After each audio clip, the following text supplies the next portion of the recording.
Chapter 1. Zhao Yun woke up and rubbed her aching forehead. When she opened her eyes, she found herself in an unfamiliar environment. She was lying on a tattered bed covered with straw. Her body was covered with a thin quilt, which had a musty smell. Around her were dilapidated walls that were covered with dust. There was nothing else in the room except for a brick table that was missing half a leg. Zhao Yun's eyes turned, and she wanted to support her body to get up. What the hell is this place? She was a police officer. She chased after a thief on the road and was accidentally hit by a car. When she woke up again, she was already here. Mother, you're awake? Does your head still hurt? At this time, a child walked into the room. He was a boy of 3 or 4 years old. His voice was soft, and Zhao Yun's heart softened. However, this child was thin and his face was sallow. His pair of big eyes were sunken in. It was obvious that he was malnourished for a long time. The clothes on his body were also somewhat tattered and did not fit. It looked like they were made from adult clothes. Was there anyone in the modern world who was so poor that they would make their child look like this? Zhao Yun was stunned. For a moment, she was unable to come back to her senses. Mother?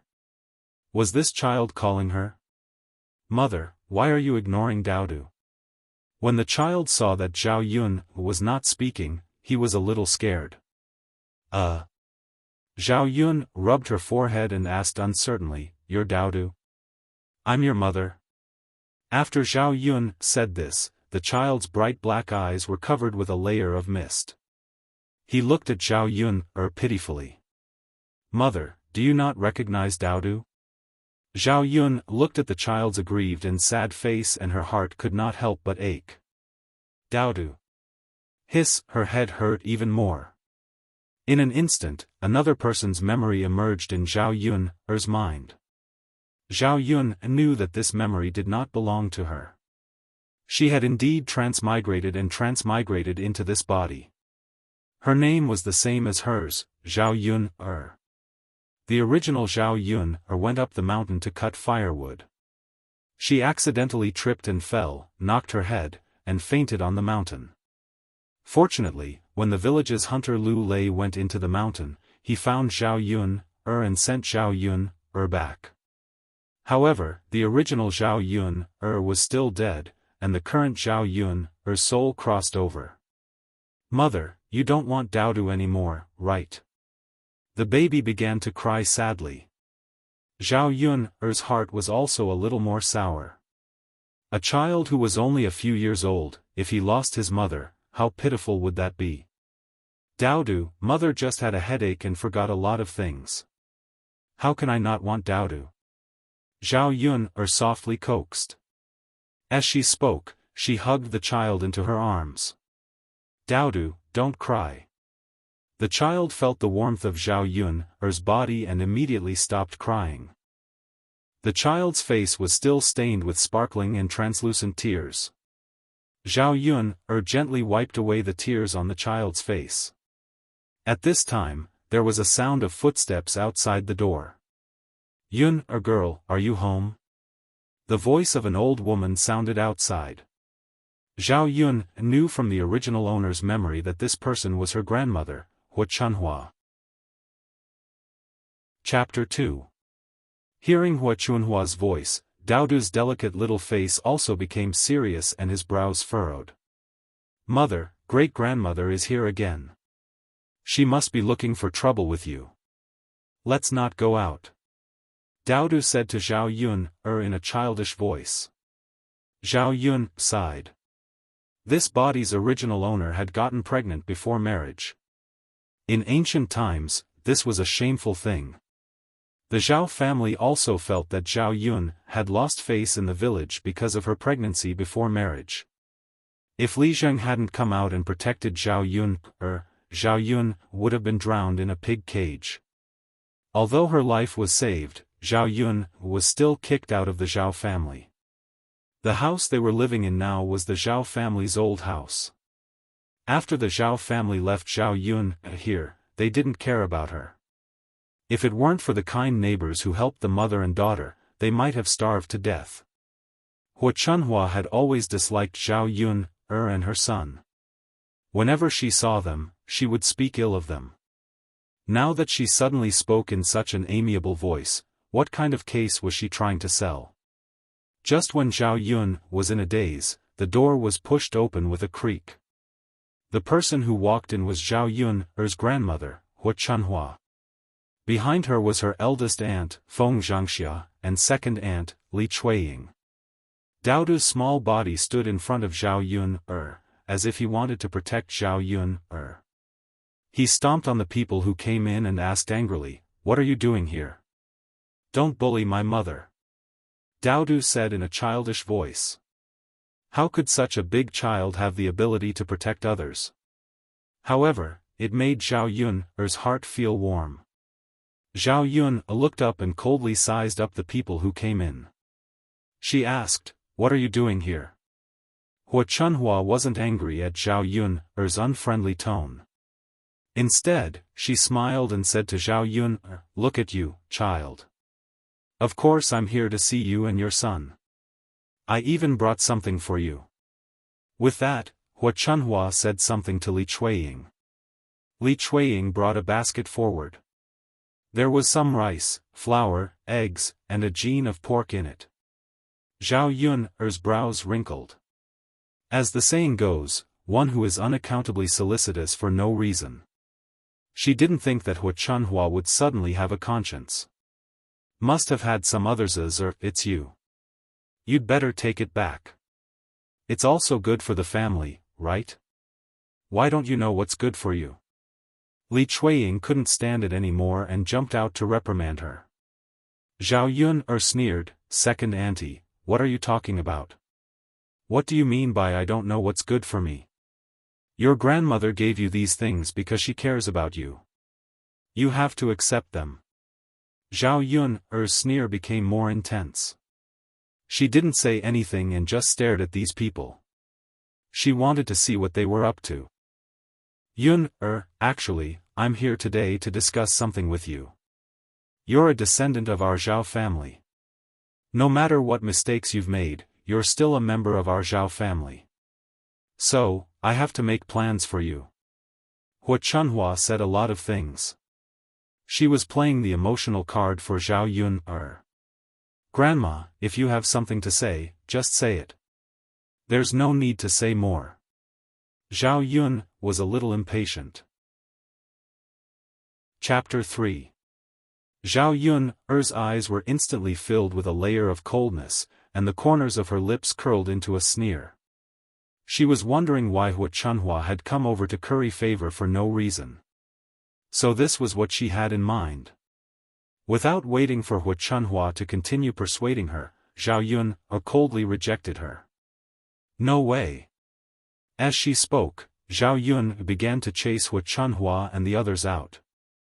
Hua Chunhua immediately became anxious and couldn't help but scold, "You wretched girl, are you trying to anger me to death? Aren't I doing this for your own good? Look, you're an unmarried girl with a child by your side. Do you know how many people are gossiping about you? Even our old Zhao family is being laughed at by so many people. If we give Daodu away, you're still young and can still find a husband." Li Chuiying chimed in from behind, "That's right, Yun. Your grandmother is doing this for your own good. If we give Daodu away to a wealthy family, he'll be able to enjoy life there. When he becomes the young master of that family, he'll be served lavishly every day. It's not like we're selling Daodu away." Zhao Yun felt disgusted by the way the mother-in-law and daughter-in-law echoed each other. "Second aunt, since that's the case, why don't you send your Yang away to enjoy life? My Daodu and I are used to living a hard life." "We don't need that," Zhao Yun replied coldly. The Yang that Zhao Yun was referring to was Li Chuiying's precious eldest grandson, who was also the child of Zhao Yun's eldest cousin brother. He was about the same age as Daodu. Li Chuiying didn't know what to say to Zhao Yun for a moment. When did this last become so eloquent? Li Chuiying angrily complained to Hua Chunhua, "Mother, look, this damned girl doesn't know what's good for her. Hua Chunhua narrowed her eyes, and a glint flashed through her small eyes. She was thinking about how to persuade Zhao Yuner. He hadn't noticed it before, but now he had calmed down. He increasingly felt that the Zhao Yuner in front of him was like a different person. In the past, he had a soft personality. How would he dare to go against them? This time, he actually turned the sky upside down and quarreled with the elders.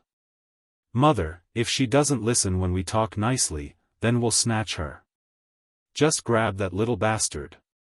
Li Chuiying was also impatient, and she couldn't go on with Zhao Yuner. Since Zhao Yuner refused to listen to reason, then don't blame them for using force. Speaking of snatching the child, Daodu hid behind Zhao Yuner in fear. His small body couldn't help but tremble because of fear. Zhao Yuner's eyes became sharper and more vigilant. She shielded Daodu. Hua Chunhua also felt that they couldn't continue to waste time like this, so she nodded. They had to take this child back. The mother-in-law and daughter-in-law looked at each other. They were ready to take action. There were 3 of them, and Zhao Yuner was alone. It was naturally easy to snatch the child. However, Hua Chunhua and the others didn't expect Zhao Yuner to suddenly fly into a rage. They didn't know if it was because she was protective of her child, but her skills were very good. In a short while, she knocked them to the ground. Hua Chunhua was old. How could she withstand the fall? She sat on the ground and began to shout in pain. Mother, Daodu will help you with the fire. The baby obediently followed over. Zhao Yuner followed the original owner's memories to the kitchen. Although it was called a kitchen, it was just a simple shed built with a few pieces of wood. One side of it was attached to her house. There was a simple stove in the shed. When they first moved to this house, they didn't have a stove. It was the village's hunter, Lu Lei, who helped build it. Chapter 6. Zhao Yun knew that Lu Lei was interested in her. She also felt that Lu Lei was a good person. It was just that she was dragging a baby behind her. The reason why she didn't want to be with Lu Lei was because she didn't want to wrong Daodu. Secondly, she didn't want to compromise. Thirdly, Lu Lei was such a good person. He would naturally be able to find a girl who would treat him better. Zhao Yun went to the front of the stove. In addition to a cold pot, there were only a few broken bowls on the stove, as well as oil jars and salt jars that had already reached the bottom. As for food, there was only a little bit of flour left. She estimated that after 2 more meals, there would be nothing left to eat. Zhao Yun secretly sighed in her heart. No matter what, she had to earn money and find food in the shortest time possible. She couldn't let Daodu starve. Although there was some pressure, for a modern person from the 21st century, she didn't believe that she couldn't do it with her own hands and brain. Mother, what are we eating for lunch? Daodu came over and asked in a childish voice. Perhaps he was really hungry and wanted to eat something. Mother will make noodles for Daodu for lunch, okay? Daodu nodded heavily. When he smiled, 2 shallow dimples appeared on his face. Okay, Daodu will eat whatever mother makes. Zhao Yun patted Daodu's head. Daodu, be good. There was only a little flour. Other than making noodles, she really couldn't think of anything else to make. After filling a bowl with flour, Zhao Yun began to roll out the noodles. Speaking of which, her cooking skills weren't bad. It was difficult for women who were police officers to get married. In her previous life, her appearance was also average. Her mother was afraid that she wouldn't be able to get married, so she forced her to practice her cooking skills. She said that to grasp a man's heart, she had to grasp a man's taste. What she lacked in appearance and personality, she could make up for with her cooking skills. As time went by, it was hard for her culinary skills not to improve. After rolling out the noodles, Zhao Yuner saw some vegetables planted in the corner of the room. She pulled a handful of them and put them into the noodles to cook. When Daodu saw that Zhao Yun was done with her work, he became angry. His movements were very skillful, and the sound of burning wood could be heard from the stove. It was said that children from poor families matured early, and it was true. Daodu was still so young. Even now, he was still a little emperor who was pampered by his family. How could he do so many things? Speaking of which, Daodu was only 3 years old. Such a young child, yet he was so sensible that Zhao Yun felt sorry for him. When the pot was heated up, Zhao Yun poured some oil into the pot and poured more than half of the remaining oil. After the oil heated up, it emitted a fragrant aroma. The mother and daughter immediately swallowed their saliva. The little guy's eyes glanced at the pot from time to time. It seemed that he was very hungry. When the oil was heated up, she added some water. After the water boiled, she put in the noodles. After a while, the noodles were cooked. When it was almost ready, Zhao Yun put in the cabbage. After it was cooked, she began to ladle out the noodles. After each person had a big bowl, she brought it into the room and placed it on the table. She waited for it to cool down before eating. At this time, a man's rough voice came from outside the door. Yuner, it was Lu Lei. Chapter 7. Lu Lei was wearing a gray shirt. He was tall and sturdy, and his skin was a little dark. However, his healthy complexion gave off a sense of strength. His facial features were not bad. In modern times, a muscular man like him would probably be infatuated with many girls. Lu Lei saw Zhao Yun sizing him up, and his cheeks couldn't help but turn red. Yun, Lu Lei called out softly, reminding Zhao Yun, Zhao Yun came back to her senses. Facing Lu Lei's fascinated gaze, she felt a little embarrassed. Thus, she said, "Brother Lei, are you here for something?" Lu Lei nodded, "Yes, I went into the mountains today. I was lucky and encountered a lot of prey. Yun, I brought this pheasant to you. You stewed some soup for yourself and Daodu to nourish their bodies." In ancient times, hunters like Lu Lei relied on selling prey to make a living. Their village was called Shui Lan Village, and it was next to a large mountain. Usually, there were many wild beasts on the mountain, and it was very dangerous. Other than people like Lu Lei who hunted for a living, very few people would go up the mountain. Even if they went up the mountain, they would only go around the foot of the mountain to chop some firewood. They wouldn't go into the mountain. Thus, the prey on the mountain could be sold for a good price. Looking at the pheasant in Lu Lei's hand, it was probably worth a few dozen copper coins. It wasn't a small amount in the countryside. Thus, Zhao Yun refused, "Brother Lei, you can sell this pheasant to the town later. Daodu and I don't need it." Yun, it's okay. A few dozen copper coins won't make a difference. The wound on your forehead hasn't healed yet, so you need to nourish it well.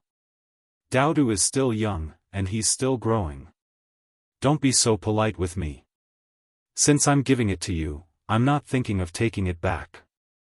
Lu Lei said very seriously. Zhao Yun also knew that Lu Lei said these words from the bottom of his heart. Zhao Yun thought about it. Lu Lei was right. Needless to say, Daodu's body was still growing, so he needed to replenish his nutrients. She will keep this pheasant for now. She will remember Lu Lei's kindness. When she makes money in the future, she will repay Lu Lei's kindness. Okay, Brother Lei, I'll accept it. Thank you. Zhao Yun smiled at Lu Lei. The shallow dimples at the corner of her mouth were very beautiful. Lu Lei saw the brilliant smile on Zhao Yun's face, and her beautiful eyes curved into crescent moons. Zhao Yun was 18 years old today. She was considered the most beautiful girl in the entire village. Her facial features were very delicate and pretty. If it wasn't for the fact that he was so skinny that his skin was a little sallow, he would be even more charming. Therefore, she looked very beautiful when she smiled. Lu Lei felt that his heart was beating faster, and his face was flushed red with embarrassment. He stuttered a little as he replied, You're welcome, Brother Lei, are you thirsty? Do you want to come in for a drink? Zhao Yuner invited him. There's no need, Yuner. If a man like me enters your house, you'll be gossiped about. Lu Lei hurriedly refused. In this village, there were many gossipy old women.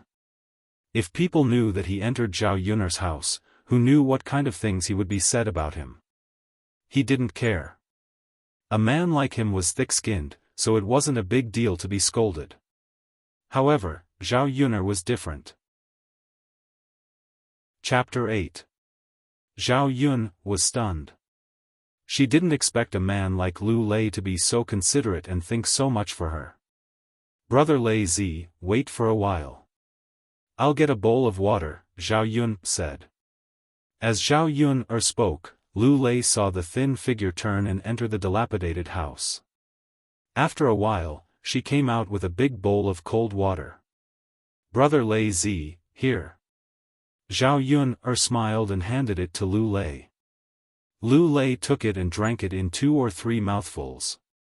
After wiping the water from the corner of his mouth, he smiled at Zhao Yun.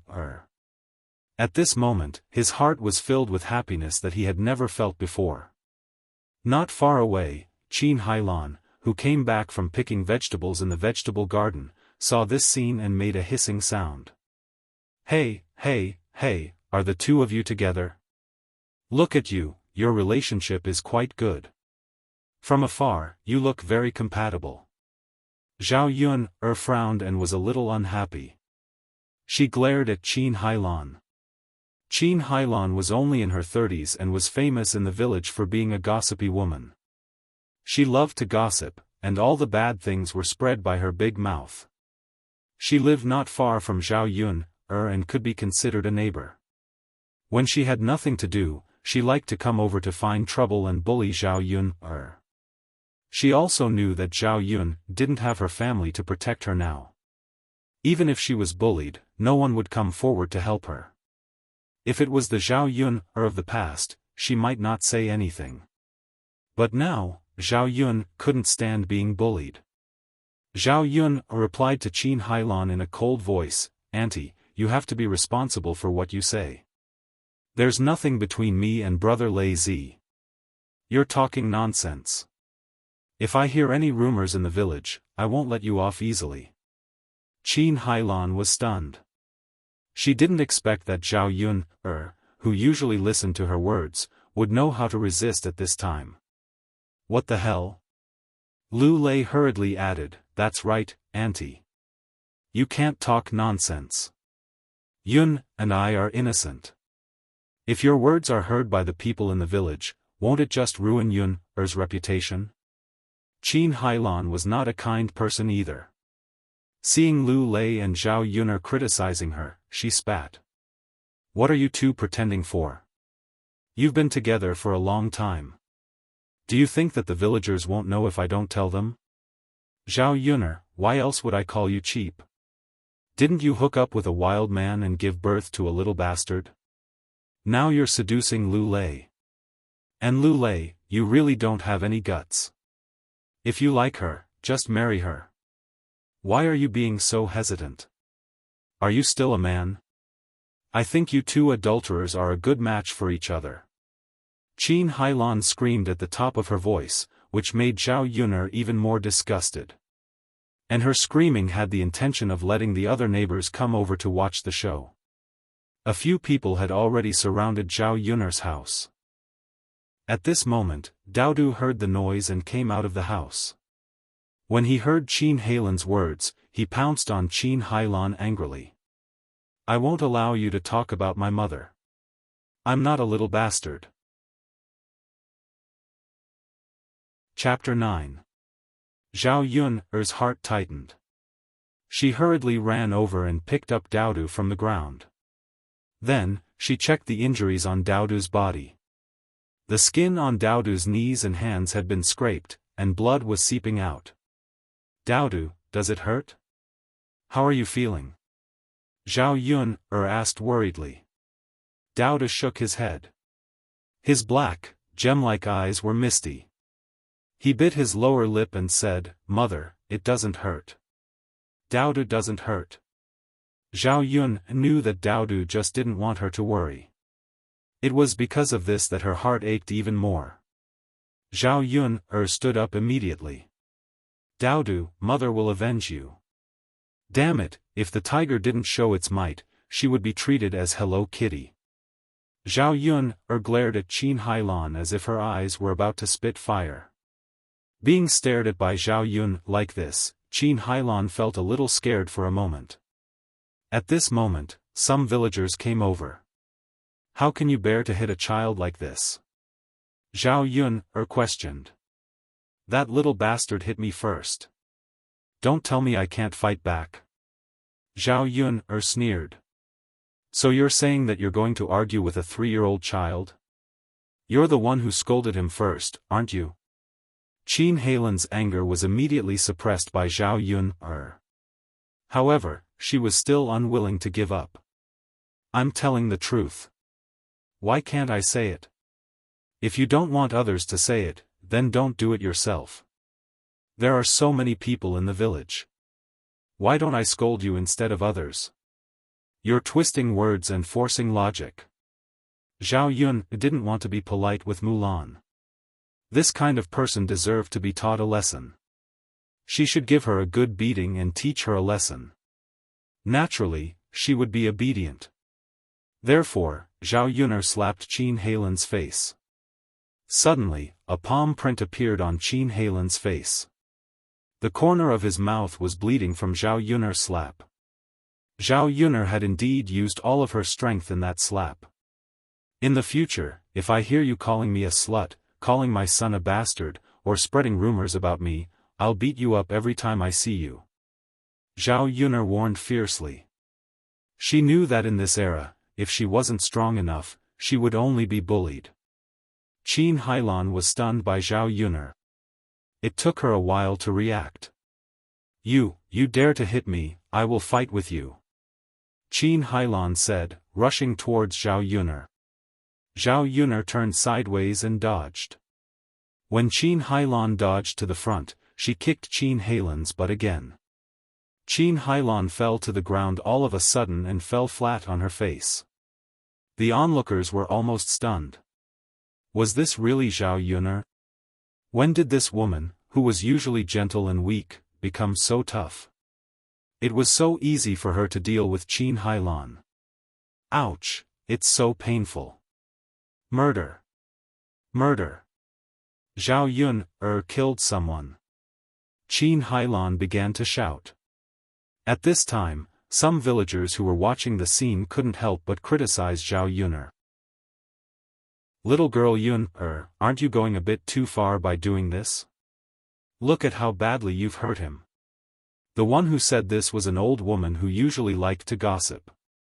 She joined Qin Hailan in criticizing Zhao Yun. Chapter 10. What's so interesting about that? I'm just telling the truth.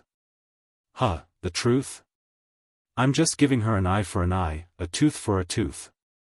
Why don't you talk about how badly my Dao was hurt? He's only 3 years old.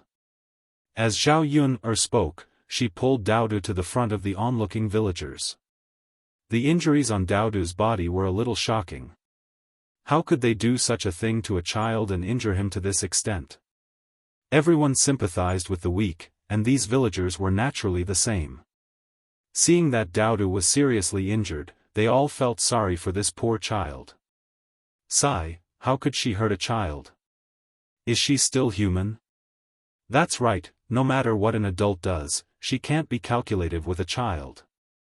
And he's only 3 years old. If his injuries were more serious, wouldn't he lose his life as well?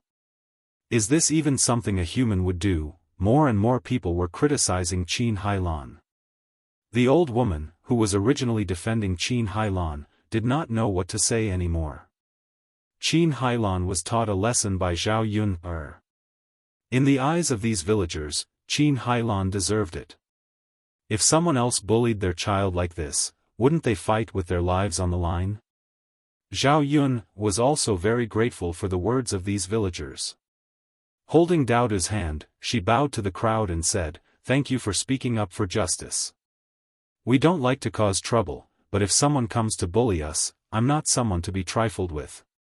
Today, Qin Heilan's fate was a warning to the crowd. It could also be considered as letting these people know how powerful she was. When today's matter spread, Zhao Yun predicted that she might become famous in the village. After watching the show, the villagers left one after another. Qin Heilan was also helped back by others. Zhao Yun's door was suddenly quiet. Lu Lei stood at the side, feeling a little complicated. When he looked at Zhao Yun, there was a little more heartache in his eyes. Zhao Yun seemed to have suddenly changed into a different person. He knew that it was all because of reality. If she wasn't strong enough, she wouldn't have allowed Daodu to suffer such grievances today. Qin Heilan might even spread rumors about the two of them. Instead, he taught Qin Heilan a lesson, and Qin Heilan behaved herself. "Yuner." Lu Lei called out to Zhao Yun. Zhao Yun raised her eyes, and the two people's eyes met. "Brother Lei Zi, what's wrong?" Zhao Yun asked. "Yuner, Lu Lei really wanted to ask if Zhao Yun was willing to marry him. After marrying him, he would definitely do his best to protect the two of them. He would not let them suffer any grievances, nor would he let them go hungry." But when the words were at the tip of his tongue and he looked into Zhao Yun's eyes, he suddenly choked on his words and couldn't say anything. "Brother Lei Zi, what about me?" Zhao Yun asked in confusion. Lu Lei's lips curled into a smile. In the end, he still didn't have the courage to say it. "Nothing, I just wanted to say that you should quickly help Daodu into the house and wipe Daodu's wound. I'm a man. I won't go in." Zhao Yun nodded. "Okay, Brother Lei Zi, then you should go back. Be careful on the road. Also, thank you for the pheasant." Chapter 11. Zhao Yun carried Daodu into the house. Seeing Daodu's injuries, Zhao Yun's heart ached. She hurriedly found a piece of cloth and got some hot water from the pot on the stove. She gently wiped Daodu's injured arm. Daodu's tender arm and leg had large scrapes. Zhao Yun wiped away the blood around the wound. It was a pity that there was no iodine in ancient times. Zhao Yun was worried that such a heavy wound would become inflamed. She raised Daodu's little hand and blew on it. Zhao Yun asked, "Daodu, does it hurt a lot?" Daodu shook his head. "Mother, don't worry about me. It doesn't hurt. Daodu is fine." "Silly child, how could it not hurt? Mother will blow on it for you." Daodu's little face had traces of tears, but he was smiling happily. "Daodu, look at your scrapes. How can you still smile?" "Mother, it's because Daodu is happy. Daodu likes it when mother scolds people. This way, no one will dare to bully us. Mother wasn't like this before," Daodu said in a childish voice. Zhao Yun felt sad when she heard this. If she was as weak as the original owner, she would have been bullied to death today. Daodu would have suffered for nothing. Of course. Mother will protect Daodu well. "Come, Daodu, you must be hungry. Mother will feed you," Zhao Yun said as she brought over the cold noodles from the table. "Mother, you eat too.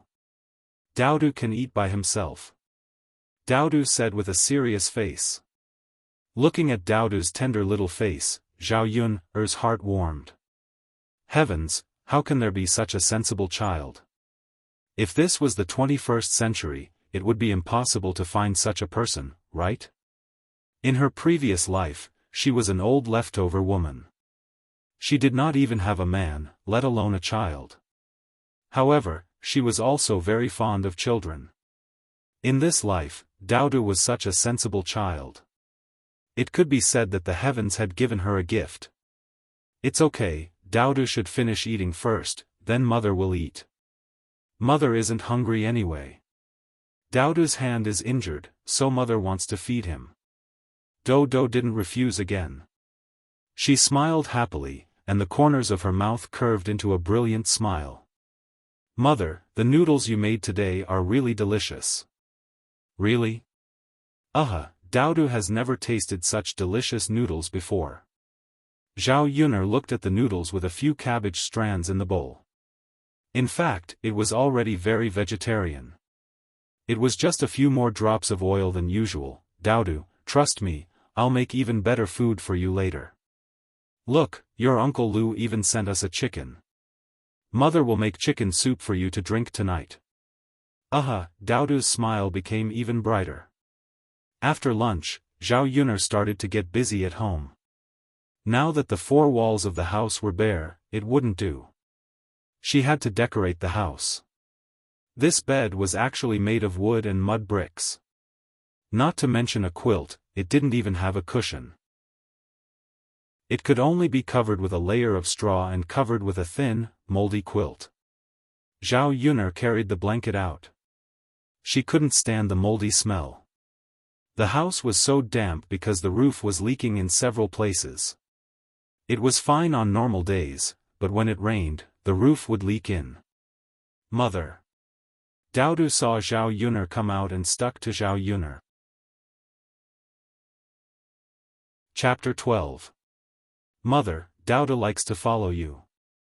Zhao Yun'er smiled helplessly. Okay, then Daodu will follow me. Zhao Yun turned around and went back into the house. She took out everything that could be taken out to dry. There was really too little stuff in the house. After tidying up, Zhao Yun began to think about how to earn money, not just to fill her and Daodu's stomachs. Not only did the food in the house run out, but the bedding and furniture also had to be replaced. In addition, this rundown house was simply not suitable for living. She also had to spend money to build a new house. Daodu was so young, he couldn't suffer too much with her. But how could she earn money? Zhao Yun thought about it carefully. She didn't have an acre of land, and she didn't have any amazing skills. If she wanted to earn money in the shortest time possible, it seemed that she had to go to the mountain behind the house and try her luck. There were many plants and animals on the mountain, perhaps she could find some treasures. She should do it. Zhao Yun thought and went into the house. She took a sickle and a kitchen knife, then carried a basket and prepared to go up the mountain.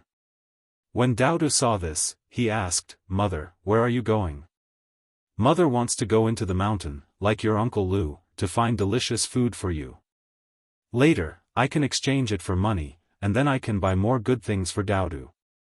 The world of children was simple. When Daodu heard Zhao Yun say this, he quickly nodded in response. Okay, Mother, Daodu also wants to go. Zhao Yun looked at Daodu's injuries and said, Daodu, you can't go. Stay at home. Daodu looked at Zhao Yun pitifully. But Mother. Daodu just wants to go with us. When Zhao Yun saw Daodu like this, her heart softened. She thought that it was not safe to leave Daodu alone at home. Hua Chunhua and the others still wanted to give Daodu away. Who knew if they would snatch Daodu away when she was not at home?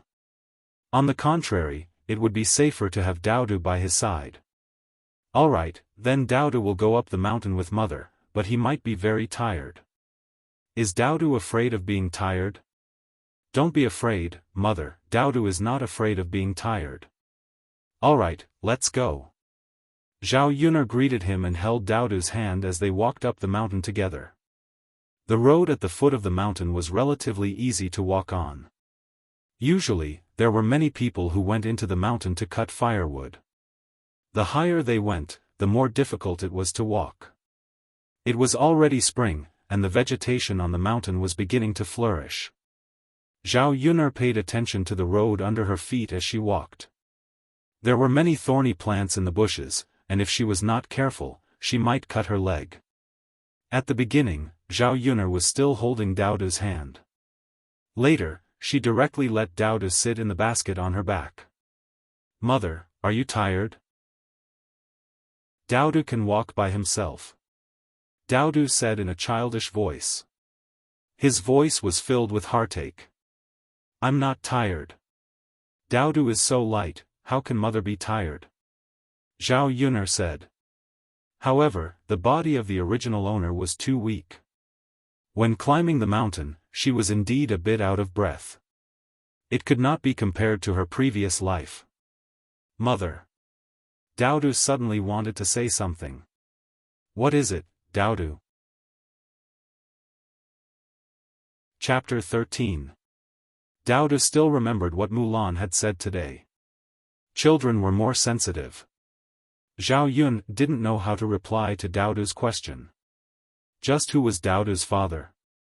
Zhao Yun searched through the memories of the original owner of this body, but she didn't have any recollection of it. Perhaps it was because the original owner of this body felt humiliated, so she chose to forget about it. I don't know about your father either. But don't worry, Daodu. I'll find you a tall, handsome, and rich father in the future, all right? Daodu thought about it before replying solemnly, all right. Everyone else has a father. Daodu also wants one. Mother, you have to find Daodu a father as soon as possible. Zhao Yun rubbed her forehead, feeling a bit pressured. It was all her fault. She had to think of ways to earn money and find a father for Daodu. Where was she going to find a tall, handsome, and rich father? All right. I'll find you a father as soon as possible. Zhao Yun squeezed out a smile. However, she was cursing Daodu's father inside. Just who was that scum? He ran off after sowing his seed, leaving the original owner and Daodu to suffer. It was best if she didn't run into a man like that. Otherwise, she would definitely teach him a lesson. Naturally, she wouldn't let Daodu reunite with him either. Just after Zhao Yi cursed, in a courtyard in the capital, a handsome man sneezed several times in a row.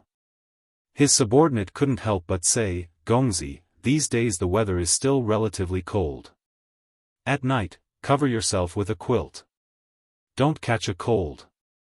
The handsome man raised an eyebrow slightly, I know.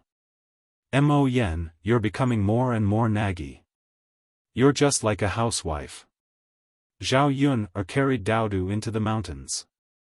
After walking for a while, they had some gains. There weren't many other things in this mountain, but there were still a lot of wild vegetables. Other than a rundown house, there was not a single piece of land in the house. They could only casually plant some seeds in the corner of the house and grow some small vegetables. These wild vegetables were good for stir-frying or spooning. In modern times, they couldn't be bought with money. However, Zhao Yuner discovered that she was not as skilled as Lu Lei to get some game. The pheasants and rabbits in the mountains ran very fast. Without a bow and arrow, it was impossible to catch them. Mother, look, there's a bird's nest on the tree. Daodu raised his head and looked at the tree, seemingly very happy. Children like small animals, especially birds. Mother, there are little birds flying out. Hearing Daodu's childish voice, Zhao Yun also looked up at the tree and saw a pigeon's nest.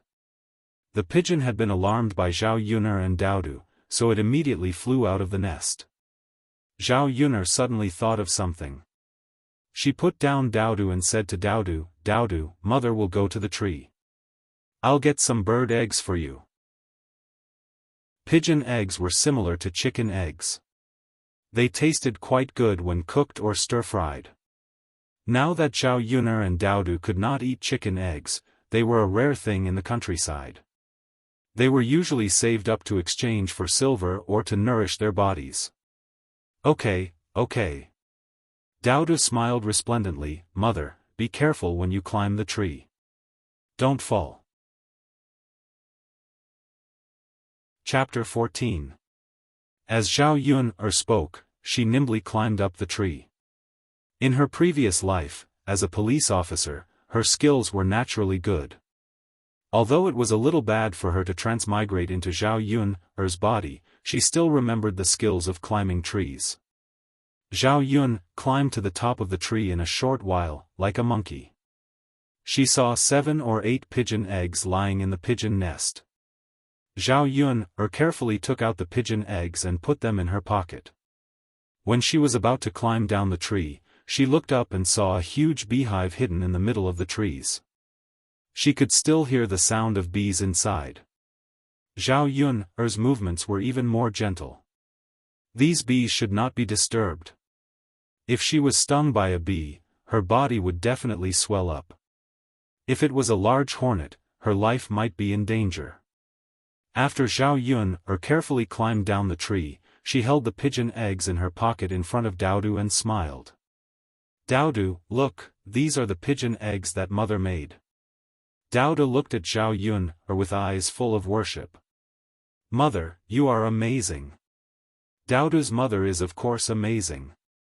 Let's go to other places and see if there are any pigeon nests. Mother will bring some back. NN. The mother and son walked through the forest, not afraid of danger. The reason why no one came to this mountain was because there were indeed some wild beasts. Another reason was that there were rumors that there were man-eating demons deep in the mountains. Therefore, no villagers dared to enter the mountains. It was also because of this that some of the wild resources in the mountains were not touched.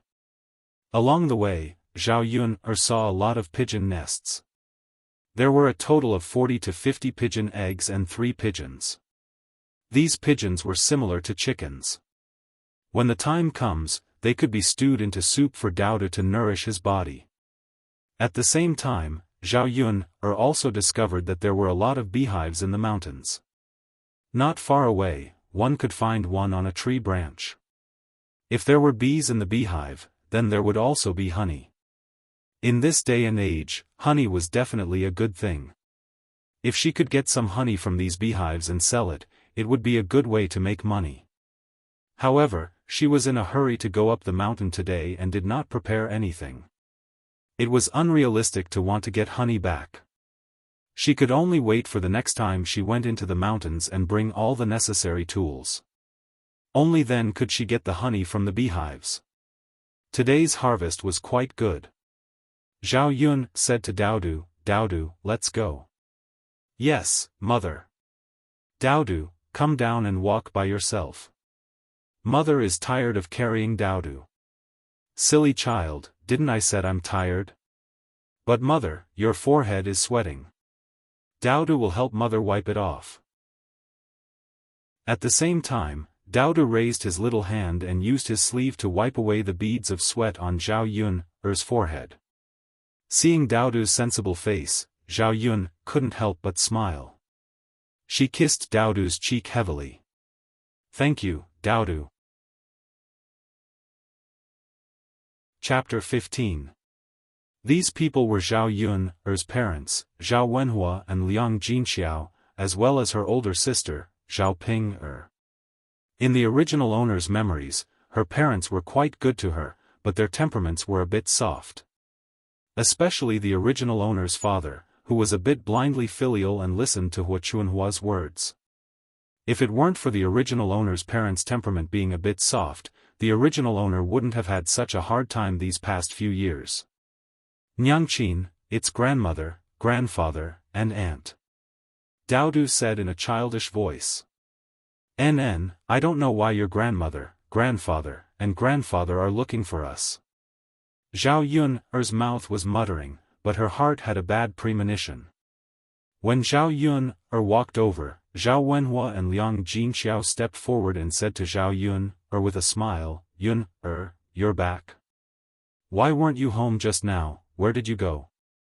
Without waiting for Zhao Yun to speak, Zhao Ping's sharp eyes saw that Zhao Yun's basket was filled with good things.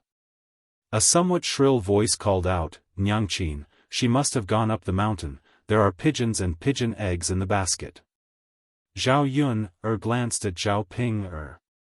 Zhao Ping was only 19 years old, not much older than Zhao Yun.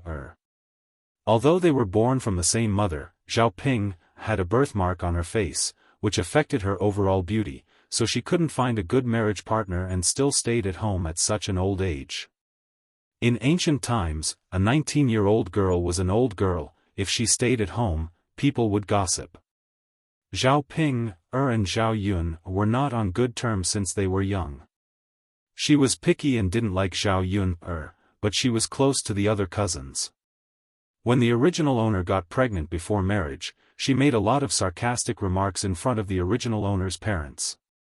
Zhao Ping, also contributed a lot to the original owner's suffering these past few years. Big sister, I'm going up the mountain. What does it have to do with you? Am I bothering you? Is it necessary for you to shout so loudly in front of father and mother? Zhao Yun replied snappily. Zhao Ping was also very indifferent to this. Mother, look at what she's saying. Zhao Ping didn't expect Zhao Yun to talk back. She complained to Liang Jinxiao angrily. Zhao Ping rolled her eyes. She felt that Zhao Ping was even more disgusting. Liang Jinxiao looked at Zhao Yun and said in a very gentle tone, Yun, you went up the mountain just now, right? Zhao Yun nodded. In fact, Liang Jinxiao was very good to the original owner. Many times, he secretly sent some money and food. Zhao Yun was not an unreasonable person. She would be good to whoever was good to her. If someone was bad to her, she would naturally not be polite. Yun, you can't casually go into the mountain. It's dangerous. If something happened to you, mother would be worried to death. Liang Jinxiao held Zhao Yun's hand and said. Mother, I'm fine. I can take care of myself. I'm not a child. In order to let Daodu eat and wear warm clothes, I have to go into the mountain to find something good. Liang Jinxiao looked at Zhao Yun and sighed. Chapter 16. After Zhao Ping finished her words, she walked forward and was about to take the pigeon eggs from Zhao Yun's basket. Zhao Yun pushed Zhao Ping's hand away. She hadn't even said that she would give them to her, but Zhao Ping was being so self-conscious. Mom, look. Aren't they just a few pigeon eggs? She doesn't even want to give them to us. You've given her so many good things. She's so heartless. Zhao Ping complained in front of Liang Jinxiao. Zhao Yun sneered. Zhao Ping was really good at sowing discord, but she wasn't easy to deal with. Sister, you have to have a conscience.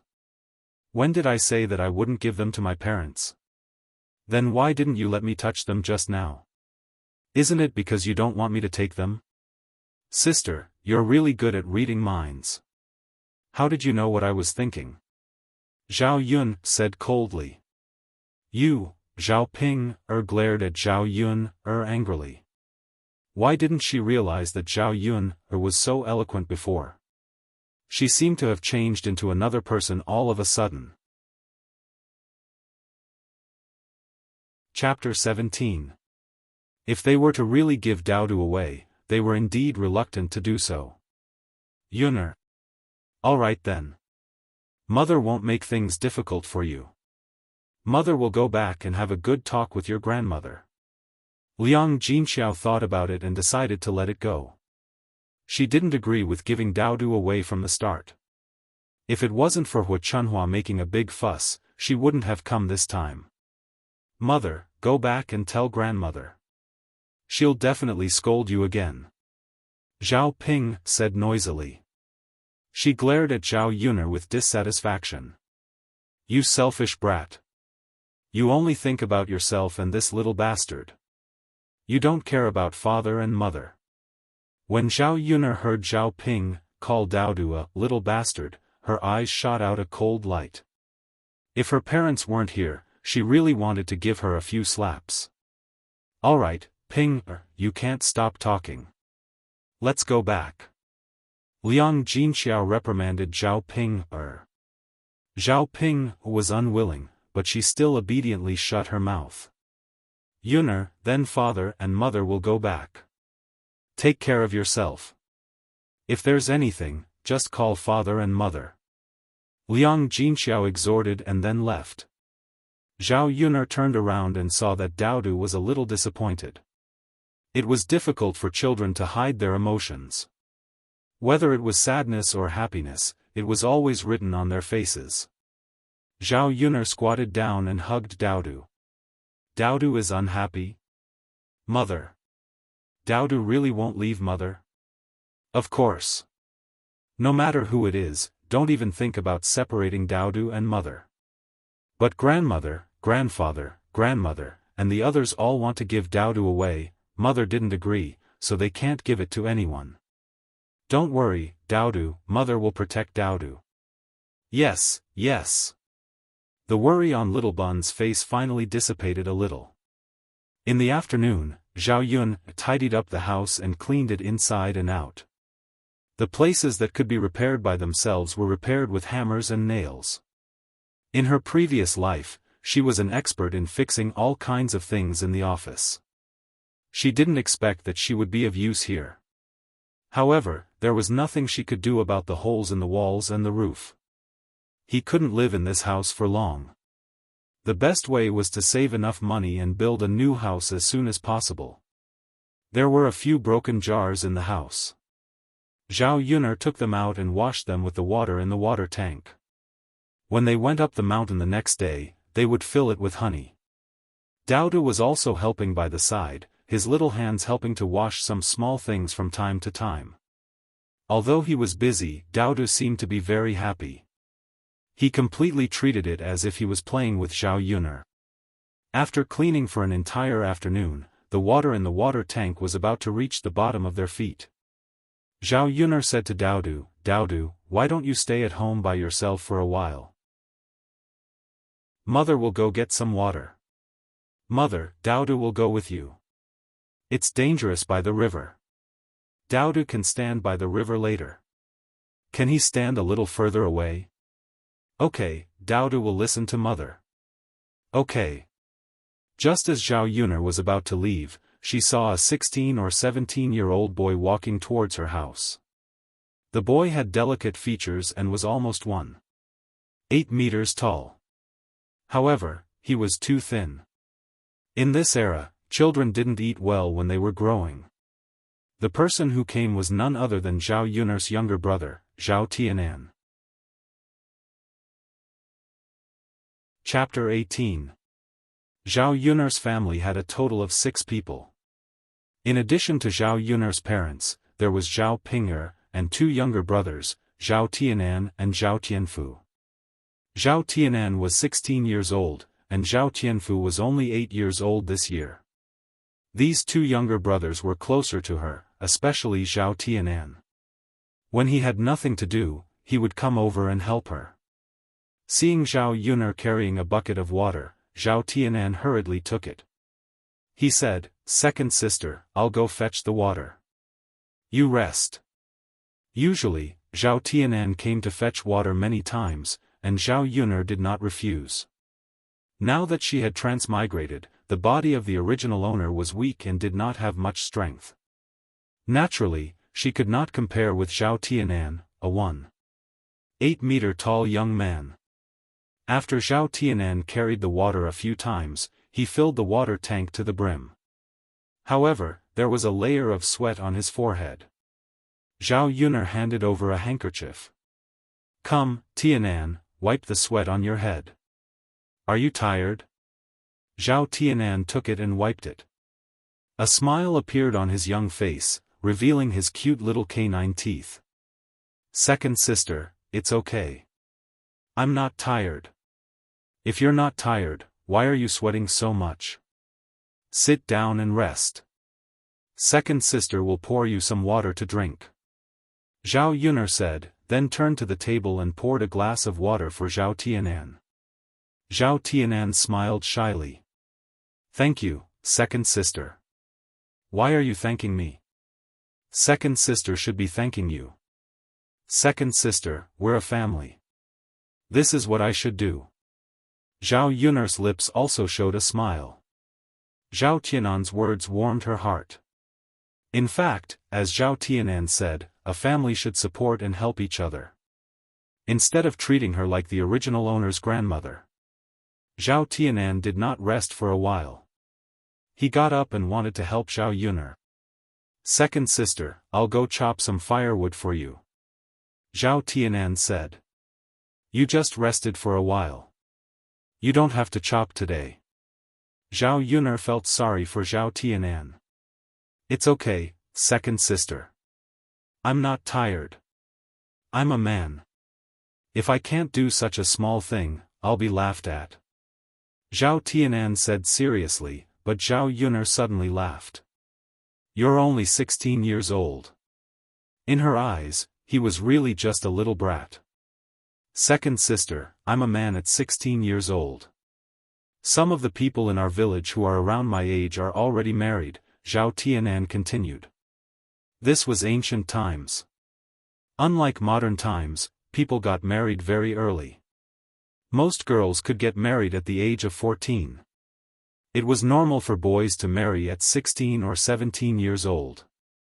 However, Zhao Yuner was a person of the 21st century. In Zhao Yuner's mind, there were some things that she could not accept.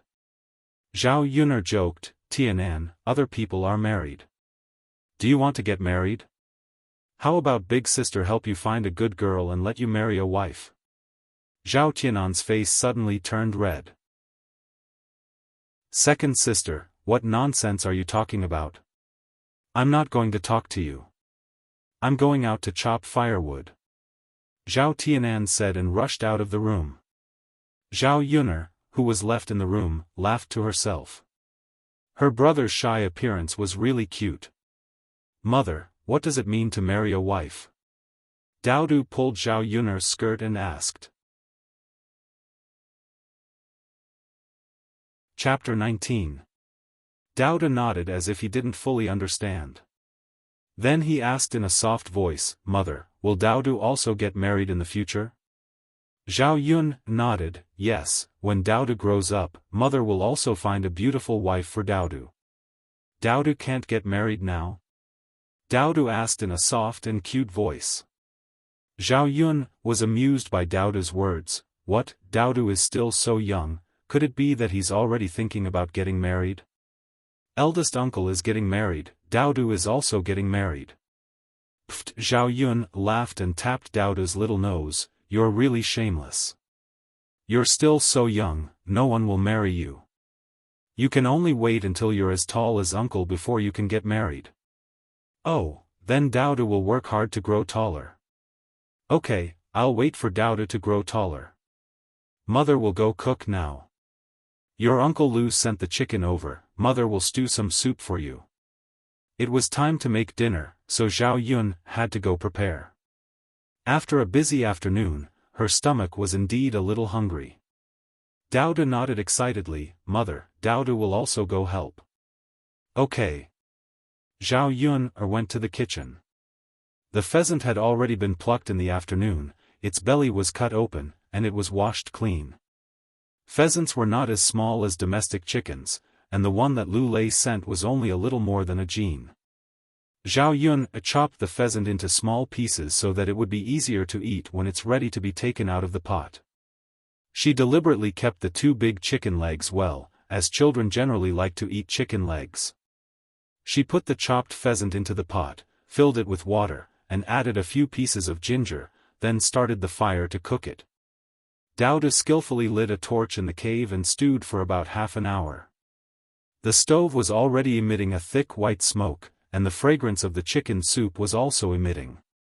Zhao Yun's body hadn't eaten anything good in a long time, so when she smelled the chicken soup, she couldn't help but swallow.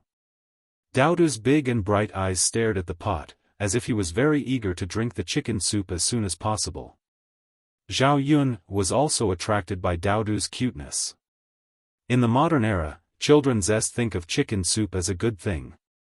They preferred snacks, potato chips, Kentucky Fried Chicken, McDonald's, and the like.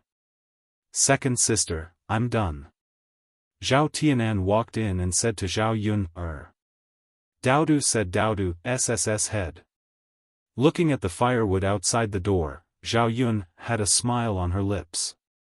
"Thank you for your hard work, Tianan." Hee, it's not hard at all. Daodu, I'll go back first. It's almost time for dinner. Just as Zhao Tianan was about to say goodbye, Zhao Yun stopped Zhao Tianan and said, Tianan, eat at my place tonight. I've stewed some chicken soup. Zhao Tianan hurriedly waved his hand to refuse. Although he couldn't help but drool when he smelled the chicken soup, he still couldn't freeload at Zhao Yun's place. After all, Zhao Yun didn't have it easy with Daodu. It wasn't easy for her to have a good meal, so she couldn't share it with him. Daodu, you and Daodu eat a little more. I'll go back and eat. Zhao Tianan was about to leave when Zhao Yun pulled him back. You've helped me do so much work. If you don't stay for dinner, I won't ask you to help me next time. Zhao Tianan hesitated when he heard Zhao Yun's words. Chapter 20. Okay. You go to the room and rest first. Second sister will be done soon. Zhao Tianan responded, but he still seemed a little embarrassed. The chicken pieces in the pot were almost stewed until they were a little soft. Zhao Yun added 10 pigeon eggs to it, and then began to roll out the noodles. Just drinking the chicken soup was definitely not enough to fill the stomach, and the chicken pieces were so small. She had to cook some noodles. When the noodles were rolled out and the chicken soup was ready, Zhao Yun filled some chicken soup and chicken pieces to eat tomorrow. The remaining half a pot of chicken soup was used to cook the noodles. The taste of the chicken soup was also good. In the countryside of ancient times, it was really good stuff. Ordinary people could only eat it a few times a year. After cooking the noodles, Zhao Yun took out 3 large bowls. She divided the noodles and chicken pieces in the pot. Zhao Tianan was big and at the age where he had a big appetite, so Zhao Yun gave him a little more and added a few more chicken pieces. In addition, there were 2 chicken legs. One was given to Daodu, and the other was given to Zhao Tianan. Okay, you can eat now. Let's go, Daodu, go to the table first. Mother will bring it to you. It's a little hot. Daodu nodded sensibly and ran to the table like a wisp of smoke. Zhao Yun also brought in the 3 bowls. Looking at the large bowl of chicken soup noodles and chicken pieces, Zhao Tianan's eyes flashed with a trace of emotion. Second sister was so nice. She always thought of leaving some delicious food for him. Seeing Zhao Yun push the largest bowl of noodles in front of him, with chicken legs inside, Zhao Tianan immediately asked to exchange with Zhao Yun. Sister, I can eat the small bowl. You eat more. There's also a chicken leg.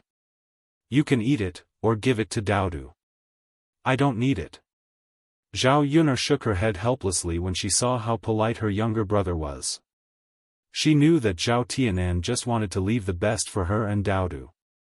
You've done a lot of work today, so you should eat more. Second sister had a small appetite, and Daodu was so small, so she couldn't eat much.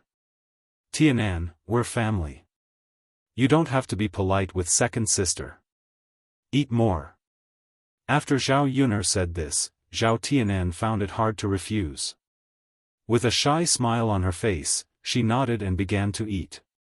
Zhao Tianan hadn't eaten meat for a long time. The delicious taste of the chicken soup and the refreshing texture of the noodles made Zhao Tianan gulp them down quickly. Seeing Zhao Tianan wolfing down the food, the smile on Zhao Yun's lips deepened, and at the same time, there was a trace of sadness. Tianan, eat slowly. Don't choke. Zhao Yun reminded Zhao Tianan. Zhao Tianan paused and looked at Zhao Yun with some embarrassment. Yes, I know, second sister. It's just that your noodles are so delicious that I couldn't help but eat faster. Seeing Zhao Tianan's blushing face, Zhao Yun smiled. Second sister isn't blaming you. Why are you explaining? If you like it, second sister will make some other delicious food for you. Tomorrow, bring Tianfu over. Second sister also caught pigeons and stewed soup for you. Second sister. That's not good. I can eat 1 or 2 meals, but I can't always eat at your place. Zhao Yun'er patted Zhao Tianan's shoulder. It's okay. Don't you always help second sister with her work? We're family. You always refuse to be polite like outsiders. Second sister doesn't like it. Chapter 21. Zhao Yun'er also nodded in agreement. As long as Zhao Tianan was happy, he could do whatever he wanted. Anyway, even if he didn't agree to Zhao Tianan's request, he would still come over often to help. They were satisfied with the chicken noodle soup. After eating, Zhao Tianan was ready to go back. Zhao Yun called out to Zhao Tianan. Sister, what's the matter? Is there anything else? Zhao Tianan asked. Zhao Yun brought out the prepared chicken soup. In addition to some chicken soup, there were some chicken pieces in the bowl. In addition, the 10 pigeon eggs that Zhao Yun put in were also put in the bowl. Zhao Yun handed it to Zhao Tianan and said, Tianan, take this back and let Dad and Mom eat it. Zhao Tianan hesitated whether to take it or not. Second sister, you can eat it yourself.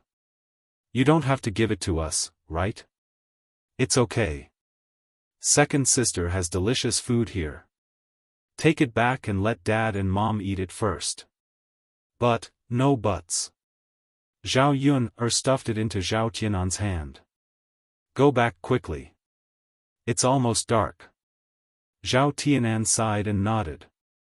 Then, sister, I'll go back first. Okay. Zhao Tianan trotted home, but before he went back, he first checked the situation at home. Such a good thing, naturally, he couldn't take it back in front of his family. Otherwise, his grandmother, aunt, and the other women would directly snatch the chicken soup away. They probably wouldn't even leave a chicken bone for his parents. After Zhao Tianan entered the courtyard, he heard the noise inside. It was his parents, grandmother, and aunt who were quarreling non-stop. Zhao Tianan listened attentively and heard the contents of the quarrel.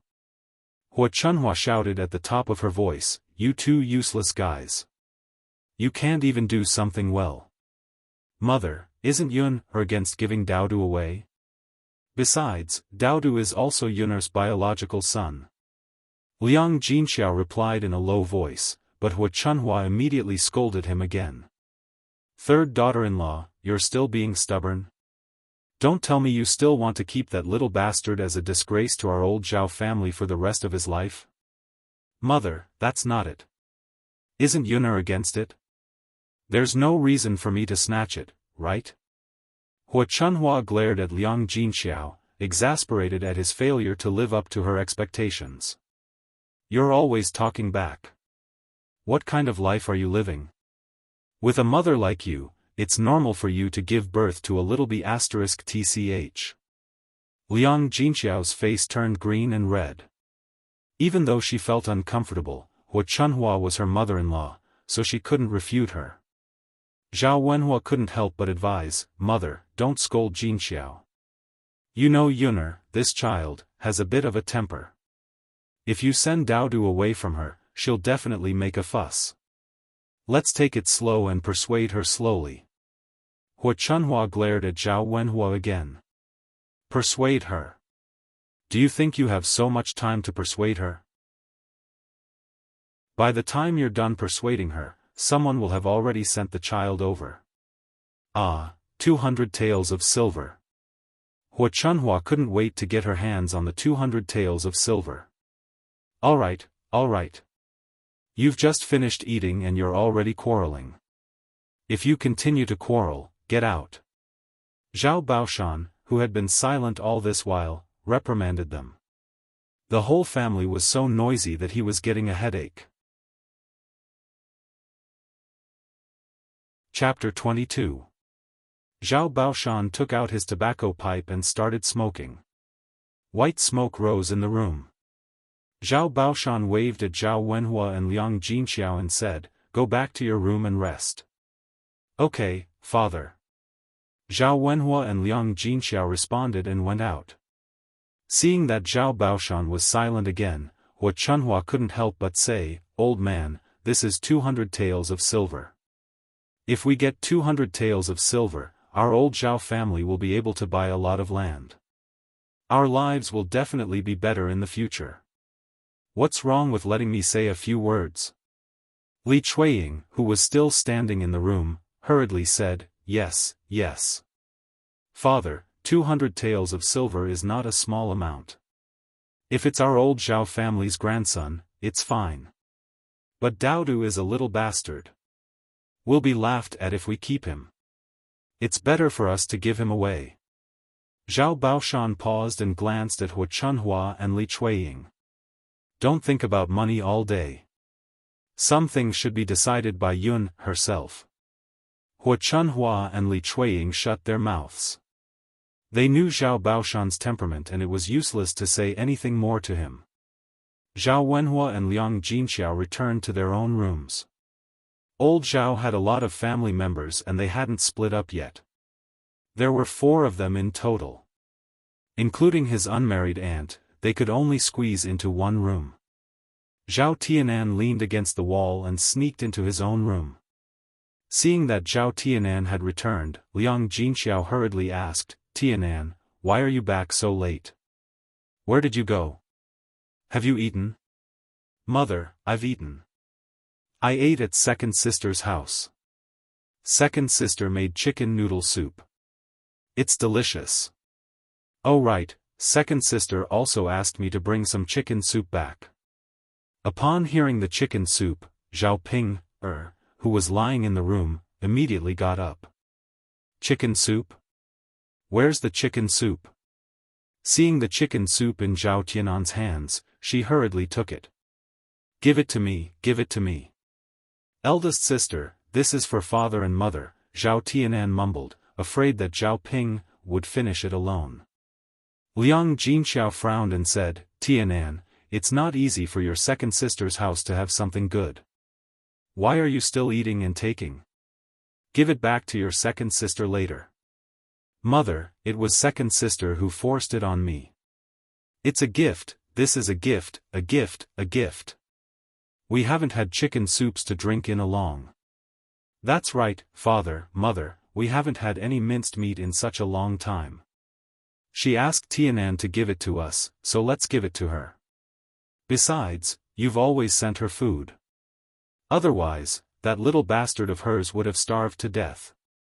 Now that she has something good, she naturally wants to send some to us. Otherwise, her conscience would have been eaten by a dog." Zhao Ping held the bowl of chicken soup and said matter-of-factly. Then, she called Zhao Tianhua and Liang Jinxiao and said, "Mother, let's eat. It's still hot. It won't taste good when it gets cold." Liang Jinxiao sighed. Seeing that Zhao Ping, and Zhao Tianfu were staring at the bowl with greedy expressions, he said, "Okay, then you two eat." At night, the sky was dotted with stars. The countryside was exceptionally quiet at night. Chapter 23. She was used to sleeping on the Simmons bed, so she couldn't sleep at night. The village was near the mountain, so the temperature difference between day and night was huge. At night, the temperature was very low. Even with the thin quilt covering her body, it was still very cold. Zhao Yun, and Daodu slept in their clothes. Daodu's lips were a little purple because of the cold. Zhao Yun hugged Daodu in her arms, letting him feel the warmth of her body. The little bun also had a faint milky fragrance on his body, which was very pleasant to smell. In the middle of the night, Zhao Yun was really sleepy and unknowingly fell asleep. The next morning, Zhao Yun woke up. Today, she was going to go up the mountain and rush back for lunch, so she had to go early. Daodu was still sleeping soundly. Zhao Yun patted Daodu's little face and gently called out to Daodu, "Daodu, mother is going up the mountain. Get up." Daodu rubbed his sleepy eyes and quickly got up. Zhao Yun put the things in the basket and prepared them. Then, she held Daoda's little hand and walked up the mountain. In the early morning, there was still a thin fog on the mountain, and there was a trace of coolness. Zhao Yun directly went to the beehive she remembered last time. This time, the purpose of going up the mountain was to get the honey. Although there wasn't much honey in a beehive, there were many beehives in the mountain. If she could get a few of them, she would be able to get a lot of honey. Zhao Yun took Daodu to the bottom of a beehive. First, she let Daodu hide a little further away, so that the bees wouldn't fly over and sting Daodu. Daodu, you stay here and don't move. Nyangqin is going to climb up the tree. Zhao Yun warned. Yes, yes. Mother. Daodu nodded sensibly. Zhao Yun kissed Daodu's little face. Daodu is so obedient. Then, she turned and climbed up the tree. Zhao Yun tried her best to be as light as possible, so as not to disturb the bees on the tree. Then, she took out the tools she prepared. She lit a bunch of grass mixed with soil. This way, the grass wouldn't burn, but thick smoke would come out. After Zhao Yun did all this, she hurriedly climbed down the tree and retreated to Daodu's position. Not long after, the smoke became thicker and thicker. The bees that were originally staying in the beehive seemed to be unable to bear it and slowly began to fly out of the beehive. After all, the beehive, and the beehive, Zhao Yun went back up the tree. Then, she took out a small knife and cut a small hole in the beehive. Then, she took out all the honey from the beehive. Zhao Yun didn't completely destroy the beehive. The beehive was where the bees lived. She didn't want to destroy the beehive just to get some honey. In addition, she left the beehive. The bees would come back on their own. After a while, she could continue to get more honey. There wasn't much honey in one beehive. Fortunately, there were many beehives on the mountain. Zhao Yun followed the same method and took out 2 large jars of honey. In ancient times, honey was also a good thing. Generally, only rich families could afford it. 2 jars of honey should be worth a lot of money. Unknowingly, the whole morning had passed. Zhao Yun was full of harvests and prepared to go down the mountain with Daodu. Chapter 24. This is honey. It's very sweet and delicious. Zhao Yun explained. As she spoke, she took out some honey from the jar and placed it in front of Daodu's mouth. Here, Daodu, have a taste. See how it tastes. Daodu licked it and a bright smile immediately appeared on his little face. Mother, it's very sweet. Daodu likes it. If you like it, Mother will leave some for you. Drink it with water when we go back. It's also very sweet and delicious. NN. As the mother and daughter walked down the mountain, they passed by a hillside. There weren't many trees here, only tea trees. Zhao Yun's footsteps stopped and looked at a large tea tree. It was spring now and fresh tea leaves had already appeared. However, there weren't many people who came to the mountain, so the tea leaves weren't picked by anyone. In the original owner's memory, the people of this world never drank tea. She didn't know if it was because no one knew how to drink tea or if the people here didn't drink tea at all. Zhao Yun looked at the tea trees and suddenly thought of something. She found a business opportunity. If the people of this world didn't have tea leaves and didn't know how to make tea leaves, then she should be able to earn a sum of money by selling these tea leaves. However, if she wanted to make a fortune by selling tea leaves, she first had to let the people of this world know the benefits of tea leaves. They would only spend money to buy it if they thought it was good. Daodu, help Mother look after the honey. Zhao Yun put the honey on the ground and took the basket on her back, preparing to pick the tea leaves. NN. Mother, what are you doing? Mother is going to pick the leaves. Mother, what are you picking the leaves for? Daodu's soft and cute voice asked curiously. It's very useful. In the future, mother can use these leaves to exchange for delicious food for Daodu to eat. Oh, then mother will go pick them. Daodu, look after the honey. Okay. Zhao Yuner carried the basket and went into the tea tree. She picked the newly grown leaves and picked them. After a while, she picked half of the basket of tea leaves. Zhao Yuner felt that it was about time. She walked to Daodu's side and said to Daodu, "Daodu, let's go. Mother is done." Goo, Daodu's stomach rumbled. Zhao Yuner knew that Daodu must be hungry, so she hurriedly brought Daodu down the mountain.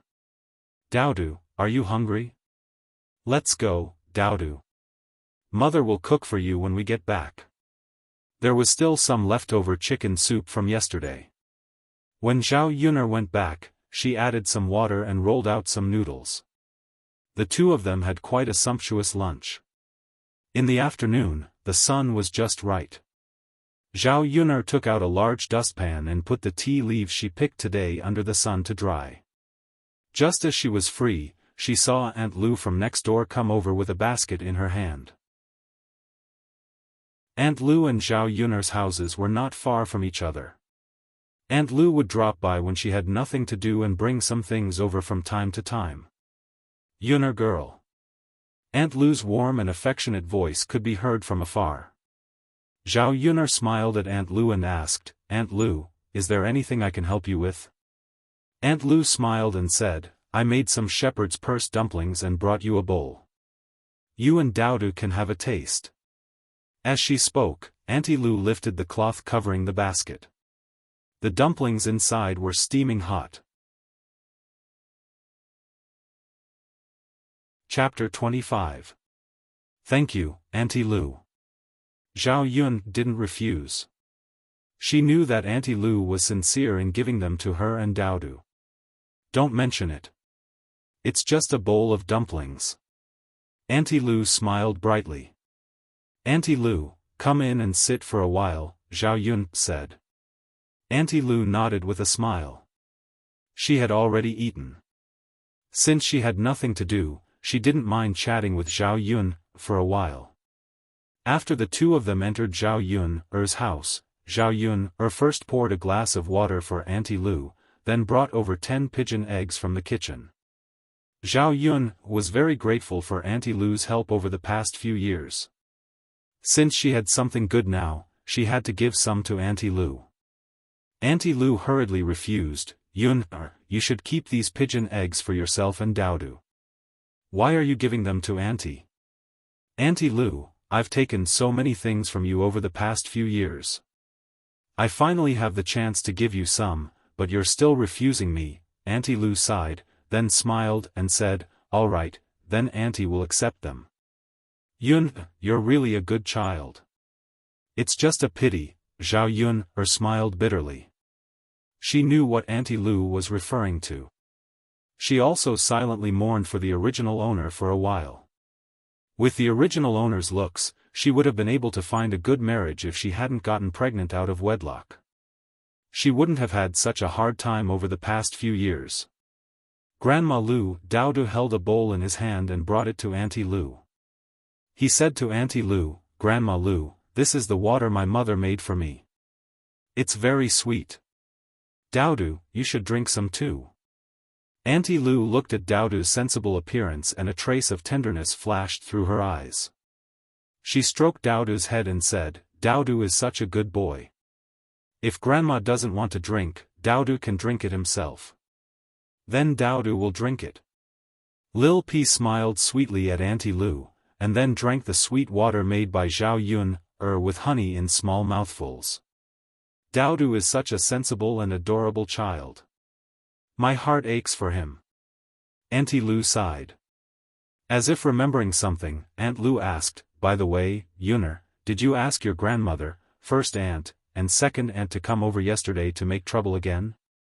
Zhao Yun saw Aunt Lu's concerned eyes and told her the truth. Auntie Lu snorted coldly and felt indignant for Zhao Yun. "In any case, Daodu is also your biological child. The blood of the Zhao family also flows in her veins. How can your grandmother be so cruel?" Hasn't she always been like this? But as long as I'm here, I will never allow them to send Daodu away. Auntie Lu sighed and said, Yuner, Auntie doesn't want to criticize you, but you're still young and can still get married. Why don't Auntie help you find an honest man and marry him? You won't be in the village anymore and your grandmother won't have any ideas about Daodu. Besides, you can't always be single. With Daodu, this woman has no one to rely on and she has a child. Life will be very difficult. Zhao Yun knew that Auntie Lu was trying to persuade her with good intentions, but she was a woman from the 21st century. She was different from the Zhao Yun of the past. If she didn't like the man, she would never force herself to get married. Chapter 26. When Daodu finished speaking, Zhao Yun's mouth twitched slightly. She felt a bit awkward. Daodu really engraved her words in her heart. Aunt Lu couldn't help but laugh at Daodu's words. Yun, girl, Daodu's words are really cute. Zhao Yun forced a smile. She was too embarrassed to tell Aunt Lu that she was the one who said those words. Aunt Lu, I think it's pretty good to raise Daodu alone right now. I don't plan on finding someone to marry at the moment. After all, Daodu isn't someone else's biological child. Who knows if someone will treat Daodu badly? I don't want Daodu to suffer even the slightest bit. Aunt Lu nodded. That's true. Yun, girl, it's been hard on you. It's okay. I think it's pretty good right now. If you want to get married, just tell Auntie. Auntie will definitely try her best to find you a good match. Okay. Oh right, Aunt Lu, I want to go to the city tomorrow. How do I get there? Zhao Yun wanted to sell the 2 jars of honey, but she could only go to the city to sell them. She knew a bit from the original owner's memories. Yang City was about 10 to 20 kilometers away from the village. Yang City wasn't far from the capital. It was very prosperous and many officials in the capital had residences in Yang City. Naturally, there were many rich people in the city. Yun, girl, you want to go to the city? I got some good stuff. I want to sell it and exchange it for some food. At least Daodu and I won't starve. Zhao Yun explained. Then you can take old man whose ox cart tomorrow morning. The two chatted for a while before Aunt Lu left. They ate too much at noon, so she and Daodu couldn't eat the shepherd's purse dumplings that Aunt Lu sent over. After Daodu drank the honey water, he tugged on Zhao Yun's clothes and said it was delicious. Children all like to eat sweets, and Daodu was no exception. Zhao Yun made a bowl of the 2 jars of honey that she was going to sell. She could make more honey water for Daodu later. Honey was good for the stomach and beauty. She could also drink some. Zhao Yun's life was too hard in the past. Sometimes her stomach would hurt, and her complexion didn't look too good. 2. There was nothing else for the whole afternoon. Zhao Yun stayed in the house with Daodu in addition to turning over the tea leaves. When it was 4 o'clock came over, Zhao Tianfu and Zhao Tianfu came over. Daodu was Daodu. Was Daodu. Was Daodu. Daodu was born after Zhao Yun got pregnant out of wedlock. He was called a little bastard by many people. Therefore, the other children in the village brought Daodu to play with them. Zhao Tianfu usually came over and took Daodu to play with some interesting things. Daodu liked this uncle very much. Big uncle, little uncle, Daodu called out sweetly. Daodu, Zhao Tianfu came over and held Daodu's little hand. Looking at her 2 younger brothers' love for Daodu, the corner of Zhao Yun's mouth also revealed a smile. Zhao Tianfu took Daodu out to play in the village. Zhao Tianan stayed. He wanted to help Zhao Yun, so he filled 2 buckets with water and chopped some firewood. Second sister. Zhao Tianan looked at Zhao Yun. He wanted to say something, but stopped. Chapter 27. Second sister, I heard our grandmother quarreling with father and mother last night. Second sister, is grandmother really going to give Daodu away? Zhao Tianan asked with a frown. Obviously, he didn't want Daodu to be sent away either. Zhao Yun was more concerned about Hua Chunhua scolding her parents. That damned old woman had indeed gone back to torment Zhao Wenhua and Liang Jinxiao. She didn't dare to visit them, and now she was venting her anger on them. Zhao Yun knew that her parents were in a difficult position, but she definitely wouldn't send Daodu away.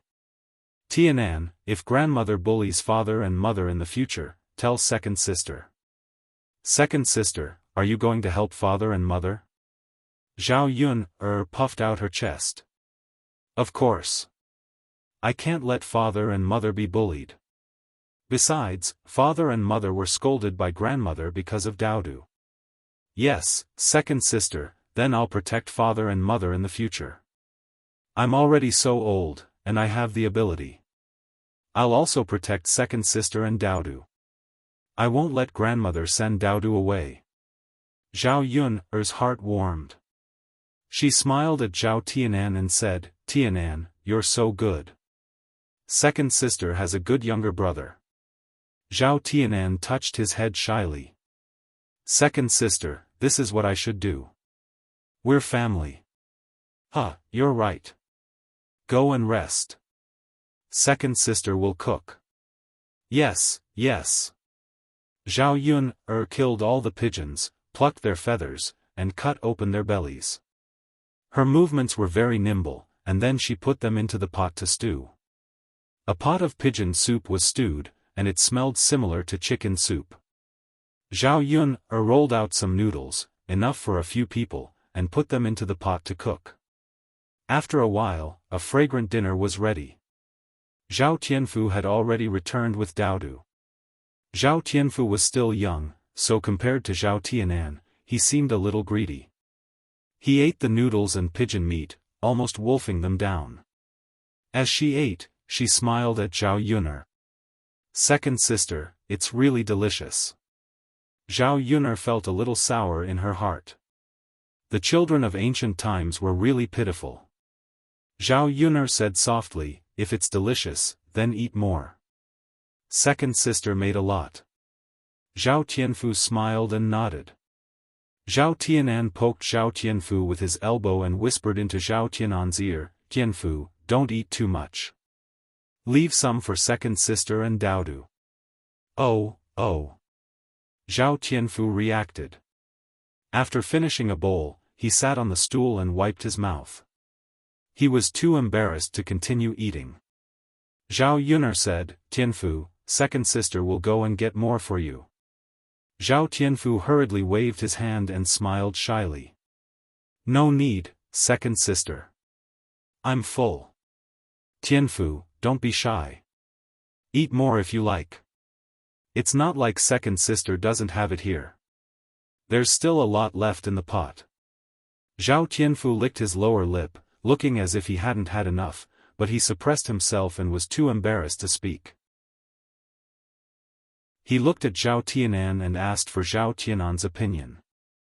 Zhao Yun picked up Zhao Tianfu's bowl and scooped a bowl for him. Only when you're full will you have strength. I'll need your help tomorrow. When they heard that she wanted their help, the two children seemed a little excited. They probably felt that after eating Zhao Yun's food, their hearts were wrapped up, so they wanted to help her do more work. Second sister, what do you want us to do for you tomorrow? Zhao Tianan asked. Chapter 28. Zhao Yun couldn't bring Daodu with her when she went to town tomorrow. However, she was worried about leaving Daodu alone at home. She needed someone to look after Daodu. Sister, of course, Zhao Tianan and Zhao Tianfu said with a smile. Okay, I'll leave Daodu to you. Don't worry, sister. We'll look after Daodu. We won't let Daodu get bullied. Okay. Zhao Tianan and Zhao Tianfu went back after they were full. This time, Zhao Yun didn't have much pigeon soup left in the pot, so she didn't send any to her parents. When Zhao Tianan and Zhao Tianfu arrived home, old Zhao's family was just about to have lunch. When he called the two of them over to eat, the two of them ran back to their room. Hua Chunhua asked with some doubts, "These two boys are really strange, especially Tianan. He hasn't eaten dinner for the past 2 days. Isn't he hungry? In the past, when it's late, he's faster than anyone to grab food." After Hua Chunhua finished speaking, Zhao Ping, who was sitting and eating dinner, snorted coldly. "Let's go to that little b*tch Zhao Yun's place to eat." The dishes on the table were only a few plates of cabbage and shepherd's purse picked from the ridge in the fields. There was nothing else. There wasn't a trace of oil in the dishes. Just looking at them made one lose their appetite. How could they compare to the taste of the chicken soup she drank last night? What can we eat at her place? Hua Chunhua snorted coldly, seemingly very disdainful. Let alone good food, if that little b*tch could fill her stomach, she would admire it. Zhao Ping, put down her bowl and chopsticks and said to Hua Chunhua, "Grandma, you don't know, right? Zhao Yun made chicken soup last night. Tianan had gone to drink chicken soup and eat chicken. Today, he brought Tianfu over. Who knows what good things he's going to eat." At the mention of the chicken soup, Li Chuiying's eyes suddenly lit up. He licked the corner of his mouth as if he was craving for it. Where did that girl get this good stuff? Hua Chunhua was a little puzzled. She didn't know why, but when she heard that Zhao Yun was eating good food, she felt very uncomfortable. Zhao Pinger shrugged her shoulders and said, "Who knows? If he didn't steal it, then he must have gotten it through some other means." After Zhao Pinger finished speaking, Liang Jinxiao glared at her and reprimanded, "Pinger, how could you say that? If you don't want to say it, then don't say it." Zhao Ping pouted and poked at the food in her bowl. It tasted so bad. If it weren't for the fact that she was afraid of starving, she really wouldn't be able to eat it. That girl has grown up. She's learned how to steal things. How can this be? She's going to embarrass our old Zhao family in the future. Hua Chunhua said angrily, as if she had found another reason to look for Zhao Yun. Liang Jinxiao hurriedly explained, "Mother, don't misunderstand. Don't listen to Pinger's nonsense. Yun didn't do anything sneaky. Yesterday, when I went to Yun's place, I saw that she went to the mountains to catch pigeons. She even took some pigeon eggs and stewed them with pigeon soup. It's not chicken soup, it's just pigeon soup." Hua Chunhua snorted coldly, "That girl has indeed grown up. She even went to the mountains to steal birds' nests. It'll be good if she's eaten by wild beasts. That's enough. Don't you find it annoying to keep chattering? Do you still want to eat?" Zhao Baoshan asked impatiently.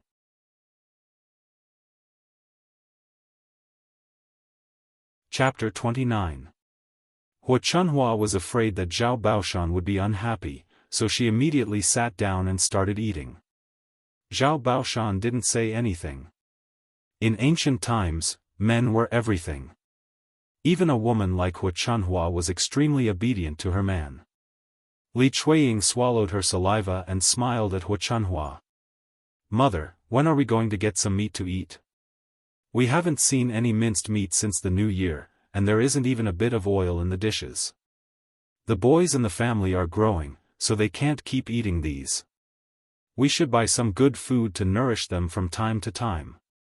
Li Chuiying made it sound nice. She kept talking about her children, but the truth was that she wanted to eat. She was too embarrassed to say it out loud at her age, so she could only use her children as an excuse. Now that old Zhao's family hadn't split up, the money that the family earned was all given to Hua Chunhua. Moreover, they couldn't keep it for themselves. Otherwise, if Hua Chunhua found out about it, she would scold them for a few days and nights. Usually, when they weren't busy with farm work, the men in the family would find some work to do. If they went to town or the city to help, they could earn more than 10 copper coins a day. All of this money had to be given to Hu Chunhua. However, when Hu Chunhua was in a good mood, she would leave some for the family to spend as pocket money. Zhao Wenhua worked diligently and earned more money in the hopes that Hu Chunhua would be happy and leave him a few copper coins. In other words, he could use this money to buy some food to help Zhao Yuner. However, he didn't have a single copper coin in his private savings. Hu Chunhua glared at Li Chuiying. Eat, eat, eat, all you know is to eat. Don't think that I don't know what you're thinking. You're the one who wants to eat, and you're dragging the child into it. Not only was Li Chuiying not angry, he even smiled apologetically and said, "Mother, you misunderstood. I really didn't do it for myself. I'm just telling the truth. Our old Zhao family isn't that poor. It's not a big deal to buy some meat for the family to enjoy, right?" Hu Chunhua still glared at Li Chuiying unhappily. A caddy of meat costs 15 copper coins. If you have the ability to earn it back, I'll buy meat for you. Li Chuiying curled his lips. He didn't say anything, but in his heart, he was cursing Li Chuiying. This stingy old woman. If she could earn 15 copper coins, she would buy it herself secretly. Why would she need to buy meat for the family to enjoy? Zhao Ping poked the cabbage and said to Hu Chunhua, "Grandmother, I think second aunt is right. We haven't eaten meat for months, and there's no oil in the vegetables. Zhao Yun can eat meat. We can't live worse than her, right?" Hu Chunhua was annoyed at the mention of Zhao Yun. He felt that Zhao Pinger's words were also reasonable. Their family's life couldn't be worse than Zhao Yun's, so he said, "That's fine. Tomorrow, I'll go and weigh a gene of pork back for you to eat." As soon as Hu Chunhua finished speaking, the people at the table were unusually excited. They were looking forward to eating pork tomorrow. The next morning, Zhao Yun got up when the sky was still dark. Her eyes were still a little sleepy. She didn't sleep well. Yesterday, she entrusted Daodu to her two younger brothers. Zhao Tianan and Zhao Tianfu came over early and also got up before dawn. Chapter 30. Before she left, she reminded Daodu to listen to his two uncles. Then, she carried the basket on her back and set off. "Tianan, Tianfu, sorry to trouble you. Second sister will bring you delicious food when I come back," Zhao Yun said before she left. "It's okay, second sister. You can go now," Zhao Tianan said.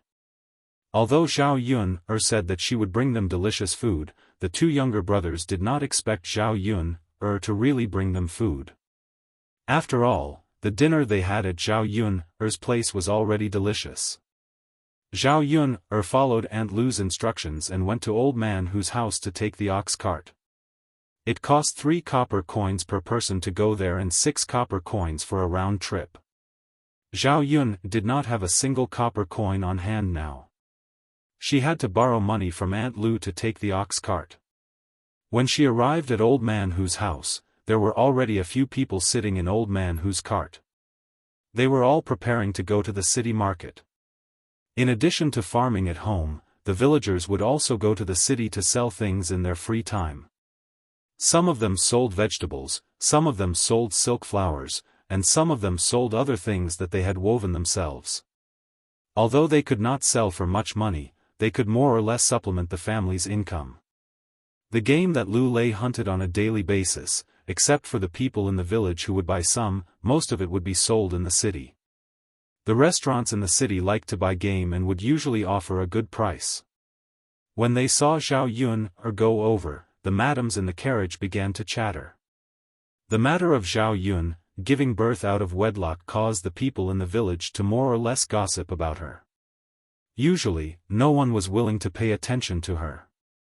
They all thought that she was an unclean and dissolute woman. "Oh, isn't this Liang Jinxiao's second daughter?" one of the madams said at the top of her voice, not avoiding the topic at all. "That's right. I've never seen her go to the city. Why did she go out today?" Who knows? She probably went out to sell things. She still has the nerve to come out for a walk. What's there to be embarrassed about? She can even do the ugly thing of having a child out of wedlock.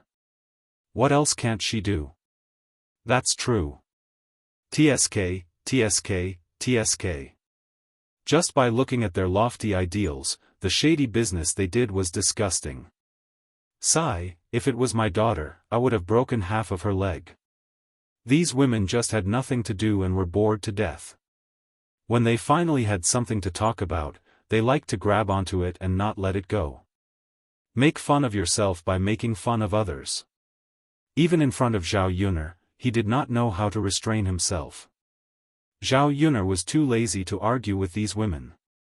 These rural women had no manners at all.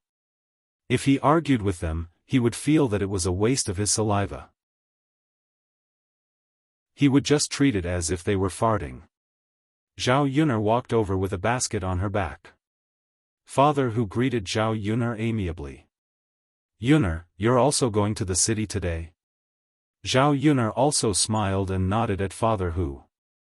Yes, I'm going to the town to sell some things in exchange for some food.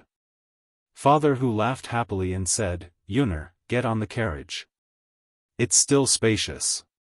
Zhao Yun'er nodded and got on the ox carriage. Chapter 31. When she leaned over, she realized that there was nothing much in Zhao Yun'er's basket. There were only 2 ceramic jars. The jars were covered, so she couldn't tell what was inside. A woman in her 30s forced a smile and said to Zhao Yun, Lass, what's in your basket? Zhao Yun'er replied indifferently, nothing. How could the woman believe Zhao Yun'er's excuse? She grinned and leaned over. Lass, just tell Auntie. We're from the same village. When we go to the city to sell something good, we'll tell each other. Of course it's not as good as Auntie's. If I tell you, I'm afraid you'll laugh at me, so it's better not to say, Zhao Yun said. When the woman saw that Zhao Yun'er didn't want to say anything, she felt bored and couldn't help but scold her. If you don't want to say it, then don't say it. Anyway, it's definitely not something good. There are some people in the city who haven't been there before. If they sell something they think is precious, probably no one will want it. When you go to the city, you won't be able to sell the thing and even have to pay for the carriage. These words were naturally for Zhao Yun'er to hear. Zhao Yun'er's lips curled up slightly. Instead, she smiled and said politely, Thank you for your concern, Auntie, but this is my business. The woman was so angry at Zhao Yun'er that she snorted softly. She turned around and scolded Zhao Yun'er in front of the other women. Zhao Yun'er pretended not to hear. Her mouth was on other people's bodies. Why should she care about what other people said? Zhao Yun'er sat on the ox cart and waited for a while. Later, a few people came one after another. Seeing that it was about time, Old Man Hu shouted and prepared to set off. The ox cart's speed wasn't as fast as the horse carriage. It swayed as it drove towards Yang City. It was a journey of more than 10 miles. It would be too tiring to walk there. Basically, when they went there, they would bring things with them. Old Man Hu's long whip whipped the cows' buttocks as they hurried on their way. He even hummed a tune from the countryside, looking carefree and relaxed. The morning air was very fresh, mixed with the fragrance of the earth. Along the bumpy road, Zhao Yun'er felt that it was a different kind of fun. About an hour later, they arrived at Sun City. At this time, the morning sun had already risen. Sun City was bustling with activity. After entering, they saw stalls of various sizes selling all kinds of things. It was early in the morning, and the aroma of breakfast spread throughout the streets. Zhao Yun'er hadn't eaten breakfast yet, but she was already a little hungry from the aroma. Father Hu found an open space and stopped. Then, he called out to the people in the car, You guys go ahead. I'll wait here. After he finished speaking, he took out his tobacco pipe and tobacco pouch, sat on the ox cart, and began to leisurely smoke. The women who brought things over to sell alighted one after another. There was a fixed place to set up stalls in the city to sell things. When they went there, they had to pay a booth fee of 3 copper coins. Zhao Yuner knew that her honey was good stuff. If she brought it to the market, ordinary people might not be able to afford it. She had to find a shop that specialized in selling honey and then resell her honey.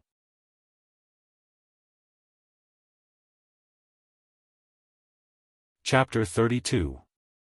Zhao Yun shook her head and said, "Thank you for your concern, Auntie. I can't sell the things I brought to the market. I have to try my luck elsewhere." "All right then. Yang City is very big. Don't get lost. Remember to come back here," the woman reminded her.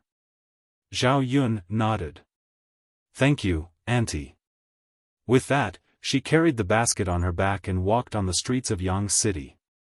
She began to look for a shop that could sell honey. There were many shops on this street, and they sold a lot of things. If she had money, Zhao Yun wanted to make a good purchase. However, she only had a few copper coins in her hand now, and they were borrowed from her. After searching for about half an hour, Zhao Yun finally found a shop, so she walked into the shop. The shop owner saw that Zhao Yun was dressed plainly, and there were even a few puddings on her clothes. However, it was clean and tidy. Thus, he asked, "Miss, are you here to buy something?" Zhao Yun shook her head. "No, I'm here to sell something." The shop owner was amused by Zhao Yun.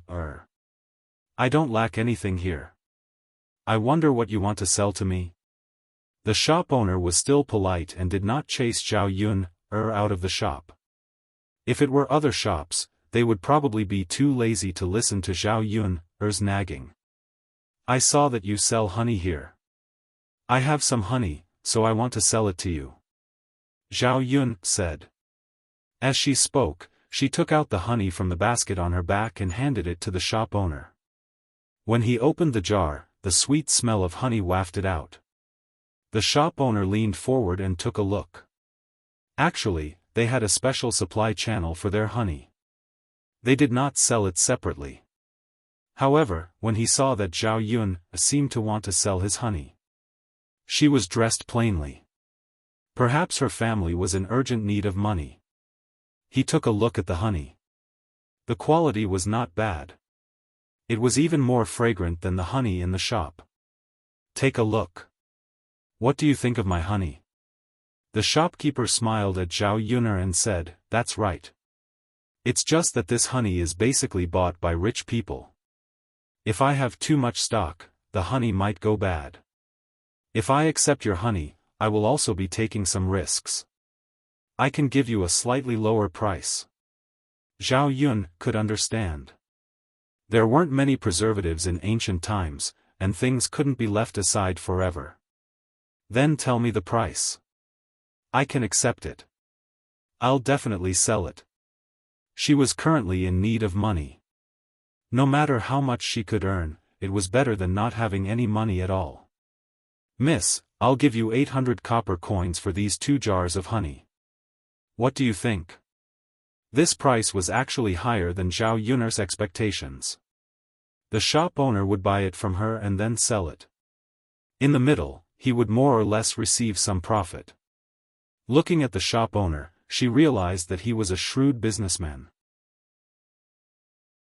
The price he gave her should be reasonable. After thinking for a while, he replied, "All right, 800 copper coins it is." "Okay." The shop owner settled the bill for Zhao Yun and told her that if she had more, she could send it directly to the shop. It was considered a long-term business. With 800 copper coins in her hand, Zhao Yun was a little excited. This was the first pot of gold she had earned since she came to this world. It would only get better and better in the future. 800 copper coins was not a small amount in the countryside. Pork was only 15 copper coins per caddy. Converted to the money of this era, it was equivalent to 800 yuan in the 21st century.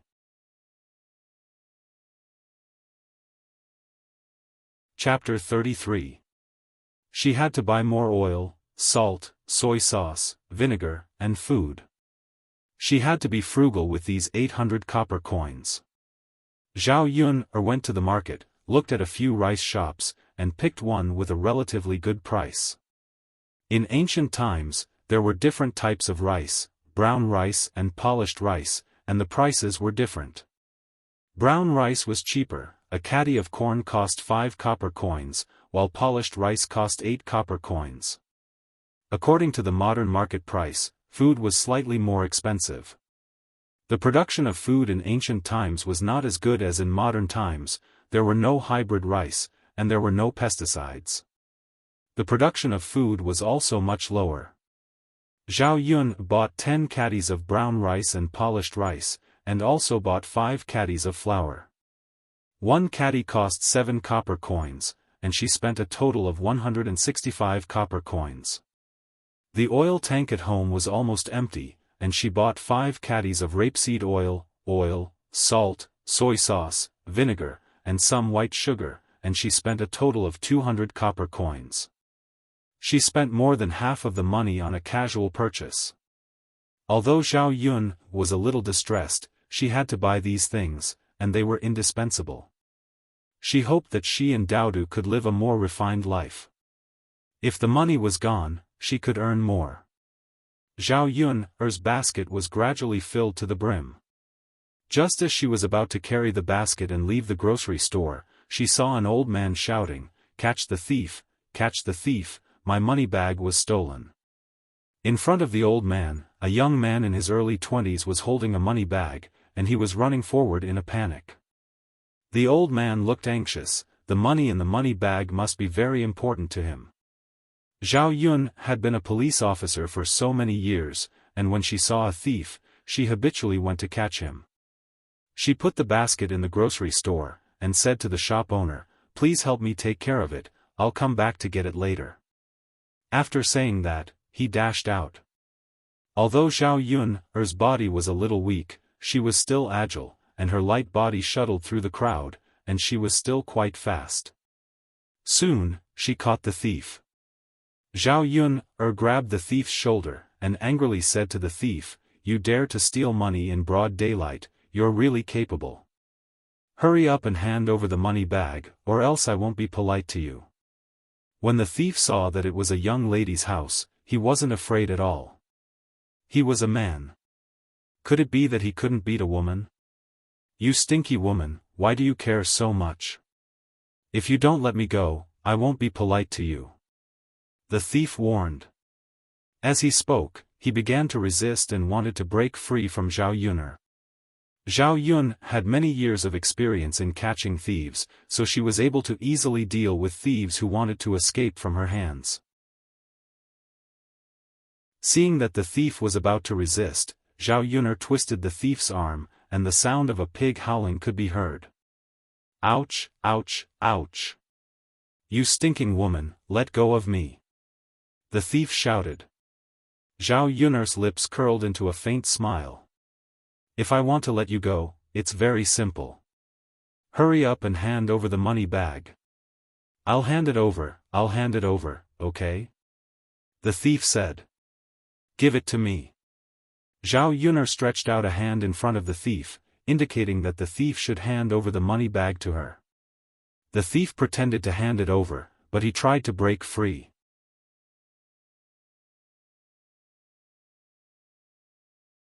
Chapter 34. My leg is also broken, you woman, you are really ruthless, Zhao Yun sneered, trying to play tricks with me, you are still too inexperienced. Zhao Yun saying this at her age seemed a little strange. If he fell in the hands of others, it would be fine, but to fall in the hands of a little girl, the thief suddenly felt that he had lost face. But the strange thing was that he, a young lad, could not even resist a little girl. The fight between the two people attracted a lot of people to watch. Seeing a little girl being able to suppress a big man, it was very novel. This thief was called Huang San. Because of stealing things, he was also considered to be famous in the city. He often robbed some women and children's things. Being young and impetuous, he ran fast, others could not catch him in a short time, so he could only suffer in silence. Most of the people on the street were doing business, they saw too much, so they did not have the time to care about this kind of thing. Who would have thought that today, a little girl would appear and actually catch Huang San? This little grandson, he usually does a lot of bad things. It's good to catch him, he is so young, he can't do anything well, so he wants to steal things, to be a thief. He should be properly taught a lesson, doing shameful things. Hit him, hit him. More and more people gathered around, all of them were clapping and cheering for Zhao Yun, and started to curse Huang San. Miss, I will give it to you, this time I will really give it to you, okay? Let me go. Huang San started to admit defeat and begged for mercy. As he spoke, he obediently took out the money bag and handed it to Zhao Yun. Zhao Yun did not intend to let Huang San go just like that. In the 21st century, when she caught a thief, under normal circumstances, she would bring them back to the police station. The old grandpa who had his money bag stolen caught up with them, panting. Seeing Zhao Yun return the money bag to him, he quickly started to thank her. Miss, thank you, you are so kind. You are welcome, old grandpa, I have caught you, how do you want to deal with me? Release him or take him to the authorities? Zhao Yun respected the old man's decision. In ancient times, lawsuits were ignored. After all, she was not the one who had her money stolen. She had to see what the old man thought. If I don't go to jail for a period of time, there will also be people like me who will have their money stolen in the future, the old grandpa said. He was full of a sense of justice and was thinking for the future. Zhao Yun nodded. All right. Then he asked the crowd, who has a hemp rope? Can I have one please? Yes, yes, yes. Miss, here you go. As he spoke, someone handed it over to Zhao Yun. Zhao Yun restrained Huang San's hands and feet. After tying him up, she handed one end of the rope to the old man. Grandpa, I can't accompany you to the yamen. I've tied him up for you, Zhao Yun said. Miss, if there's nothing else, you can go about your business. Thank you so much for what happened today. It's nothing. Grandpa, I'm leaving. Just as Zhao Yun was about to leave, a carriage galloped over. The driver shouted loudly, "Get out of the way, get out of the way, quickly get out of the way." The people who were surrounding Zhao Yun moved away. Huang San was tied up by her and could not move for a moment. Zhao Yun tried to push Huang San away, but in the blink of an eye, the carriage was in front of her.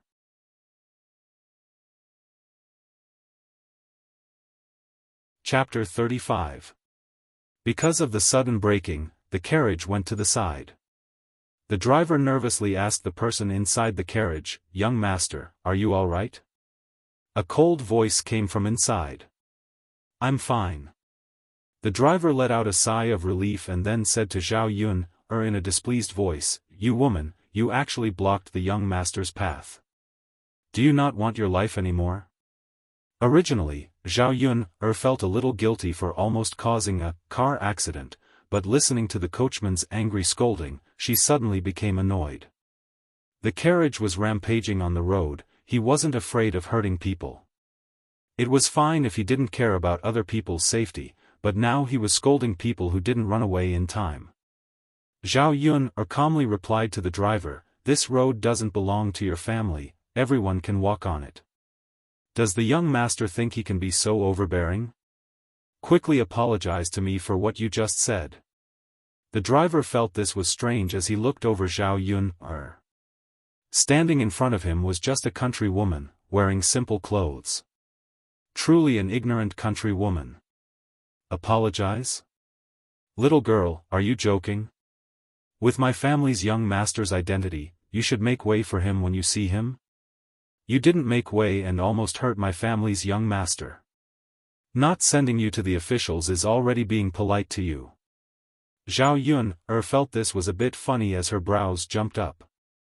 She asked the driver, Then I want to know, which law of our great Zhou country states that we have to make way for the young master's carriage, otherwise we will be convicted? The great Zhou country that Zhao Yun had transmigrated to did not exist in the history of her original world. The great Zhou country was now peaceful and prosperous. The emperor also worked hard to govern the country, and the country was governed by law. For every crime in the great Zhou country, there had to be a law before it could be convicted.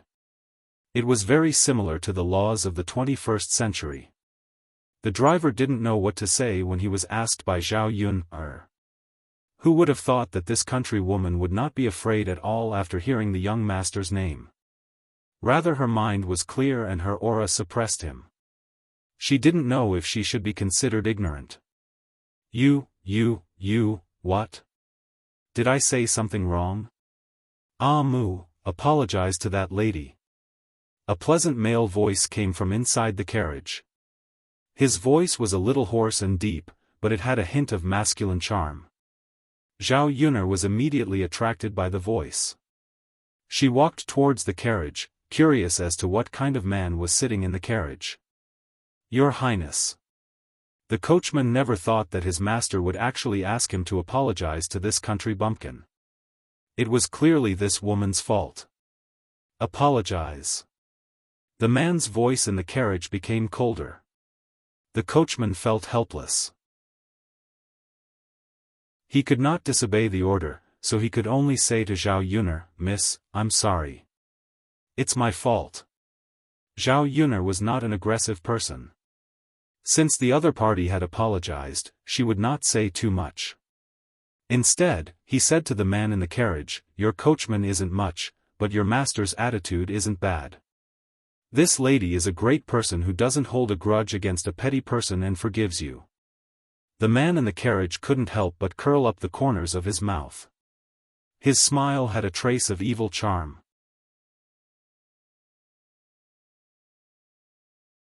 Chapter 36. At the moment when the carriage curtain was lifted, Zhao Yun suddenly stared blankly. The man sitting inside was wearing a purple brocade robe and had a noble temperament. His jet-black hair was tied up high. His skin was bright and clear, and there was a hint of coldness in his eyes. His eyebrows were like swords, and his body was like a jade tree. His pair of phoenix eyes were awe-inspiring, and at this moment, he was looking at her playfully. Zhao Yun'er's first reaction was, how could there be such a good-looking man? He was much more handsome than those male stars on TV in the 21st century. More importantly, this man had a noble temperament that ordinary stars didn't have. This kind of noble temperament could only be cultivated by people who were born in a good environment. Zhao Yun was a little dazed for a moment. She was a normal woman, and it was normal for her to like handsome men. Mu Lianfeng looked at the woman in front of him. She was less than 20 years old, and her body was a little thin. Her face was pale, and her clothes were plain. It was obvious that she came from a poor family. However, the woman in front of him was very delicate and pretty. Her black and bright eyes were even more lively. In addition, Zhao Yun'er's words just now. She was a little different from ordinary girls. Seeing Zhao Yun'er staring at him, Mu Lianfeng's lips curled up into a smile. Miss, have you seen enough? Zhao Yun'er just realized that she was actually infatuated with a handsome man, and was even teased by him. She couldn't help but feel a little embarrassed. I've seen enough. Zhao Yun said softly. Miss, if you haven't seen enough, you can take a closer look. Zhao Yun'er glared at Mu Lianfeng. Boring. Originally, she had a good impression of this man, but because of Mu Lianfeng's words, it was all gone. Zhao Yun'er turned around and handed Huang San to the old man, then turned and left. Mu Lianfeng, who was sitting in the carriage, stroked his chin with interest. Your Highness, don't blame me for talking too much. Look at this country girl. She doesn't know anything and is very rude to you. Why are you so polite? The coachman couldn't help but ask. You talk too much. Mu Lianfeng only threw out these two words. Mu Lianfeng couldn't help but feel a little curious when he heard the discussions around him. He asked the coachman to inquire about what had just happened. Looking at Zhao Yun's weak body walking away, she became even more curious about her because of what Zhao Yun had done. She was clearly a woman, but she was able to do such a brave thing. "Ah Mu, let's go," Mu Lianfeng said. "All right." The luxurious carriage swayed as it left. Zhao Yun returned to the grocery store and took back her basket. Even the store owner was full of admiration for Zhao Yun's actions just now. He said to Zhao Yun, "Miss, you're really a good person. You're really amazing." Zhao Yun smiled and said, "It's nothing. When I see thieves, I just don't like them stealing things." At the same time, it was also her professional habit. The store owner nodded, "That's true. However, there aren't many people like you who are willing to stand up for others. Miss, you have to be careful. This Huang San also knows a lot of hooligans. I'm afraid that they will find trouble with you in the future." Chapter 37. Alright, Mississippi. Take care. I'll give you a discount the next time you come here. Alright. Zhao Yun carried the basket on her back and walked out of the grocery store. She then went to other places to see if there was anything else she wanted to buy. It was her first time coming to a place like this. She had only seen it on television before. Now that she was here, she felt that it was a novel experience. He glanced left and right. She had not eaten breakfast, walked for a long time, caught a thief, and now carried something on her back. She felt that she was exhausted. When she reached a snack stall, Zhao Yun prepared to buy something to fill her stomach. "Boss, how much is this bun?" Zhao Yun asked. The boss chuckled and said, "Miss, this vegetable bun is 1 copper coin for 2, and 1 meat bun is 1 copper coin for 1. Zhao Yun nodded.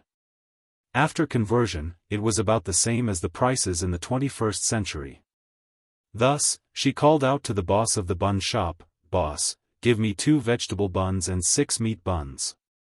"All right," the boss chuckled in response. Then, he took a piece of butter paper and wrapped the buns together before handing it to Zhao Yun. "Miss, these are the buns you wanted. Take them." When Zhao Yun took them, she handed over 7 copper coins. She only needed to eat 2 vegetable buns. The meat buns were for Daodu and her 2 younger brothers. The ancient era was not like the modern era. There were very few opportunities to eat meat. They might not even be able to eat it once in a few months. For those who were not well off, they could only eat it during the new year. Therefore, meat buns were definitely considered a luxury in the countryside. After eating 2 vegetable buns, Zhao Yun was finally not very hungry. Then, she went to the market and bought some pork. Pork was 15 copper coins per catty. Zhao Yun bought 1 catty and some large bones. Ancient times were different from modern times. Modern people bought bones to make bone soup to nourish their bodies, but ancient people liked to buy pork. The fatter the pork, the better. This was because ancient people used too little oil when cooking. There was a lot of lard in the fatty meat, so they liked the greasy feeling more. In this way, there wasn't much oil or meat on the bones, so the price was only 3 copper coins per catty. As he was walking back, he passed by a shop. There were all kinds of snacks and pastries in the shop. They looked very exquisite and had a faint fragrance. Before coming out, Zhao Yun promised to bring some good food for the children to eat. It was not bad to buy these snacks back.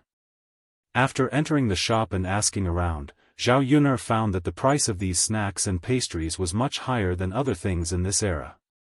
Under normal circumstances, only the wealthy or well-off families in the city could afford it. A good box of pastries cost a few taels of silver, and even the worst ones cost a few hundred copper coins. After walking around, Zhao Yuner bought some candies. Children love to eat candies, so the price of these candies was within her acceptable range. One caddy was 25 copper coins. Zhao Yuner asked the shop owner to wrap one caddy in butter paper and bring it back. After buying everything, she returned to Old Man Hu's place. There were not many people there yet. Old Man Hu smiled kindly at Zhao Yuner.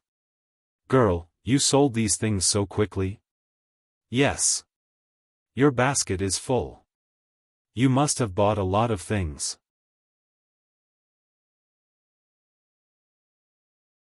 Chapter 38. Okay, girl, quickly sit down and rest.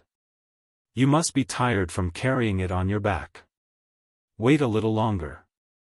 The others should be done soon. Let's go back together, Papa Hu said.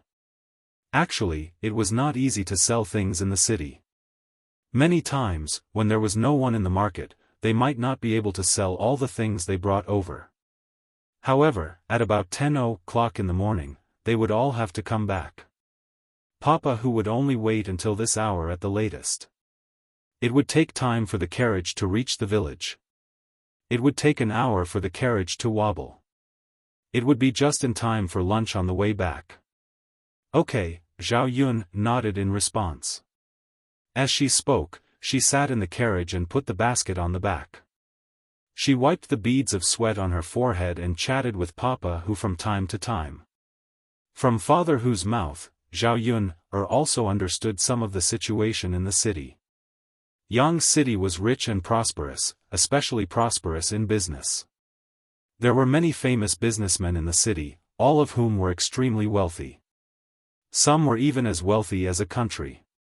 The most influential family in Yang City was the Helian family. In addition to doing good business in Yang City, the Helian family had shops and businesses in the capital and other cities.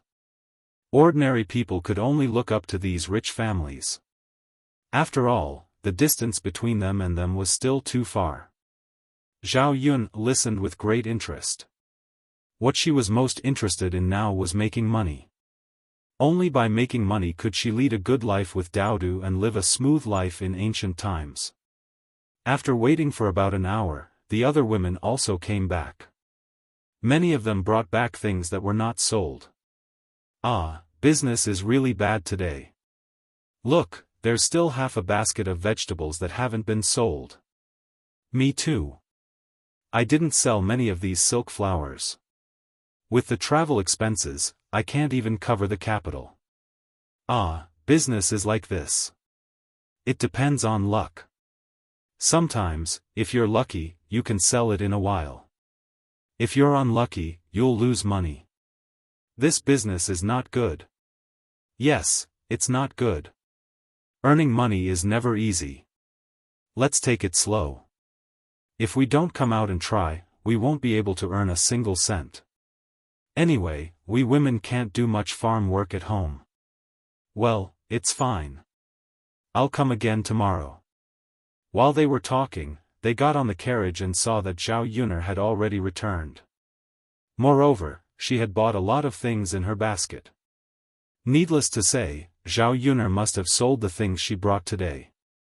Only then would she have the money to buy these things. These women couldn't help but feel jealous when they saw this.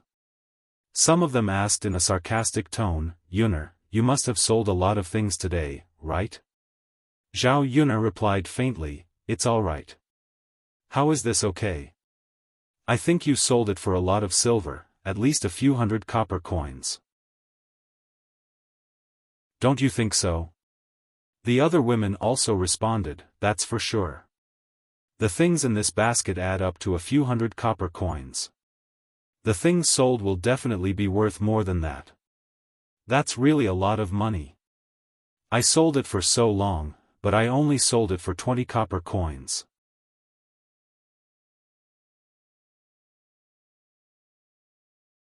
Chapter 39. Yun, girl, just tell us. We are from the same village and should support each other. If you have any good ways to earn money, share it. That's right, Yun, girl. We are also working hard to earn money. If you tell us, we won't have to work so hard in the future. These women chattered as if Zhao Yun was a stingy person and would let them down if she didn't tell them what she was selling and how she earned money. Zhao Yun was also very disgusted by these people's righteous attitude. She didn't believe that if they had a good way to earn money, they would tell others so easily. You all want to know? Zhao Yun curled her lips and a trace of slyness flashed across her eyes. Of course. One by one, they began to gather around, wanting to hear what Zhao Yun had to say. They were afraid that if they missed a word, they would lose a chance to make a fortune. I went to the mountains to get this thing. I picked up a little fox and sold the fox skin to the fur shop in the city for a few hundred copper coins. Zhao Yun said. Zhao Yun said this because she was sure that these women wouldn't dare to go into the mountains. Compared to a few hundred copper coins, their lives were definitely more important. Sure enough, when these women heard Zhao Yun say this, their faces changed a little. They didn't doubt Zhao Yun's words. After all, there wasn't anything good in the village. It must be because she got some treasure from the mountains. This, going up the mountains, is too dangerous. There are so many wild beasts in the mountains. How can we go up there? If we are not careful, we will be swallowed by the wild beasts. It's not like we don't know how many people who went up the mountains were eaten by wild beasts. Going up the mountains is sending us to our deaths. Then I can't go. I don't want to lose my life for a few hundred copper coins. If you go, you might not be so lucky to pick up the fox skin. That's right. Forget it, then I'd better not go. Just thinking about it makes me panic. After these women finished their discussion, they gradually fell silent. No matter how much money he earned, it was useless if he didn't have the life to enjoy it. The corners of Zhao Yun's mouth curled up into a smile. These women were finally not surrounding her with questions. Father Hu had been smoking in silence, finally spoke up. He said to the women, "How can it be so easy to make money in this world? Don't be jealous of others who earn more and have other thoughts." What Papa Hu said was the truth. When Zhao Yun heard this, her impression of Papa Hu increased by a lot. This old man was a decent person. Yes, yes, yes. Father Hu, you're right. It's not easy for us to earn money. Old man Hu sighed and put away his tobacco pipe. He laughed and said, "All right, everyone's here, right? If he's here, let's go back." Coming. Let's go. Yes.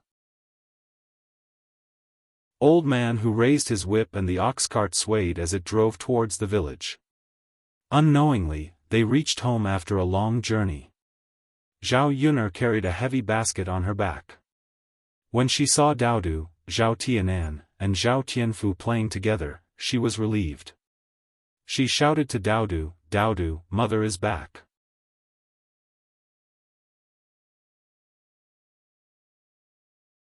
Chapter 40. Mother. The little guy looked very excited, probably because he had never left her side for such a long time.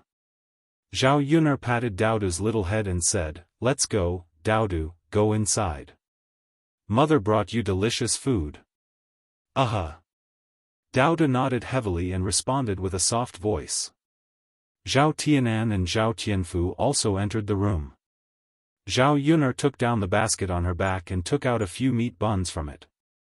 "Come, eat. Eat some meat buns first to fill your stomach. You must be hungry all morning." The meat buns emitted a meaty aroma, and the children immediately looked at them with eager eyes. "Second sister, did you buy meat buns?" Zhao Tianfu asked. He seemed to be swallowing his saliva into his stomach. Zhao Yun nodded and said, "Yes, meat buns." As she spoke, she opened the butter paper and handed it to the children. "You can eat it. It's still warm." Zhao Tianan and Zhao Tianfu were a little embarrassed. They had never tasted meat buns before. It was a good thing, and their family was usually willing to buy it back. You two are still embarrassed. Take it. Second sister specially brought it for you to eat. Don't be shy. Zhao Yuner stuffed the meat buns into the hands of the two people. Zhao Tianan and Zhao Tianfu then ate. Daodu held the meat buns in his hands, looked up at Zhao Yuner, and asked in a soft and cute voice, "Mother, you don't want to eat?" "Mother has already eaten." "Oh. Then Daodu can rest assured." Daodu smiled sweetly at Zhao Yuner, making her heart soften. Because it was their first time eating meat buns, when they tasted meat, they were very happy and showed a satisfied expression. "Mother, the meat buns are delicious."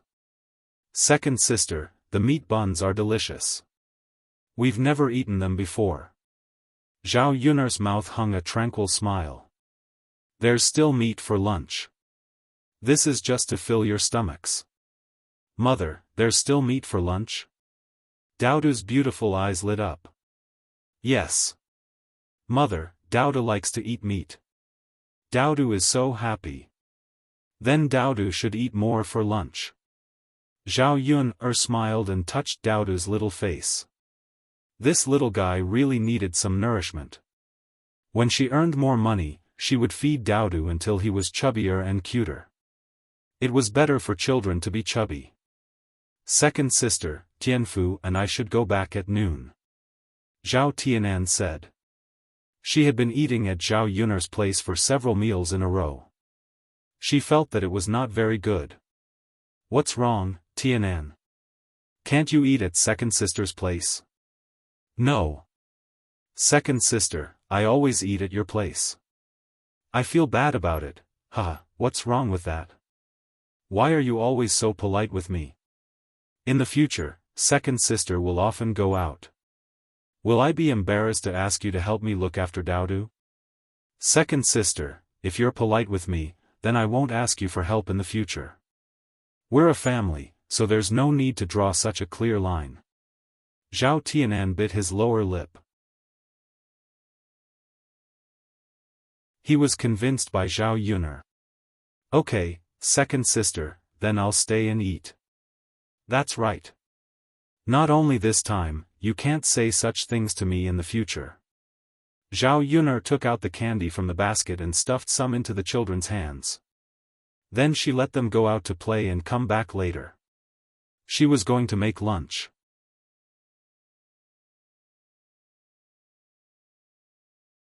Chapter 41. One of the siblings was in charge of the kitchen, while the other was tending to the fire below. Zhao Yuner was going to make braised pork for this meal, and she was going to use the bones she bought to make soup at night. Children like to eat meat, and they liked the taste of braised pork even more. The meat that Zhao Yuner bought had a mixture of fat and lean meat, and was most suitable for braising. First, she washed the meat, cut it into small pieces, put it in a bowl, and marinated it with salt, cooking wine, and shredded ginger for more than 10 minutes. In addition to the braised pork, Zhao Yuner first stir-fried a plate of melon head that she brought back from the mountain yesterday. "Second sister, can I ask you a question?" Zhao Tianan asked while tending to the fire. Zhao Yuner stir-fried the meat and replied, "What's the question? Just say it." "Second sister, why do I feel like you've changed?" "I've changed? Well, you weren't like this before." Zhao Yuner smiled, "Isn't it good that I've changed? You don't like the way I am now?" Zhao Tianan hurriedly said, No, second sister, I think you're good the way you are now." So you don't have to ask so many questions. People always change. Only after experiencing a lot will you become the person you want to be.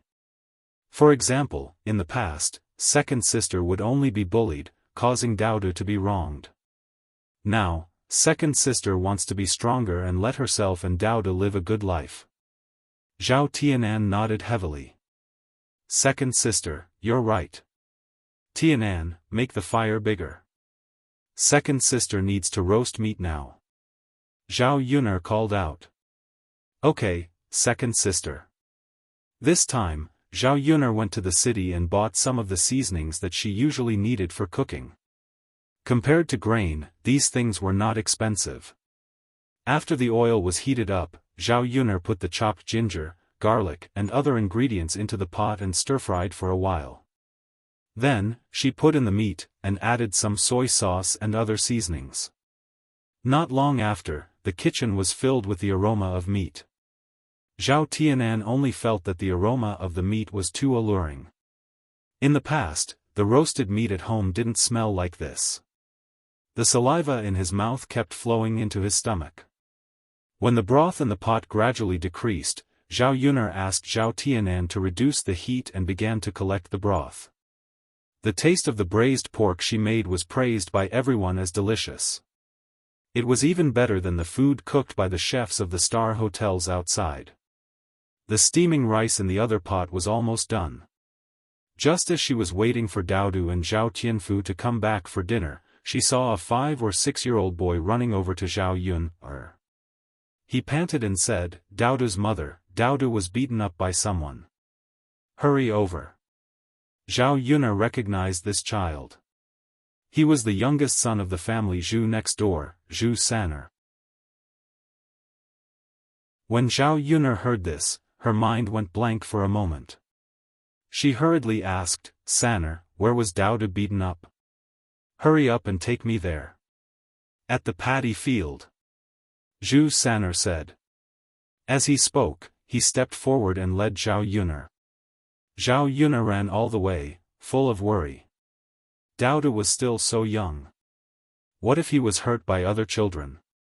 Children were not as strong as adults. Even the slightest bump would not be tolerated. Zhao Yuner followed Zhu San'er to the paddy field. She saw Daodu standing at the side and crying. Zhao Tianfu was wrestling with another child. There were other children around, cheering and watching the scene. You're tuning in to the Xiaofan's Wuxia Tales YouTube channel. Don't forget to subscribe and join us on this journey to catch the most captivating stories.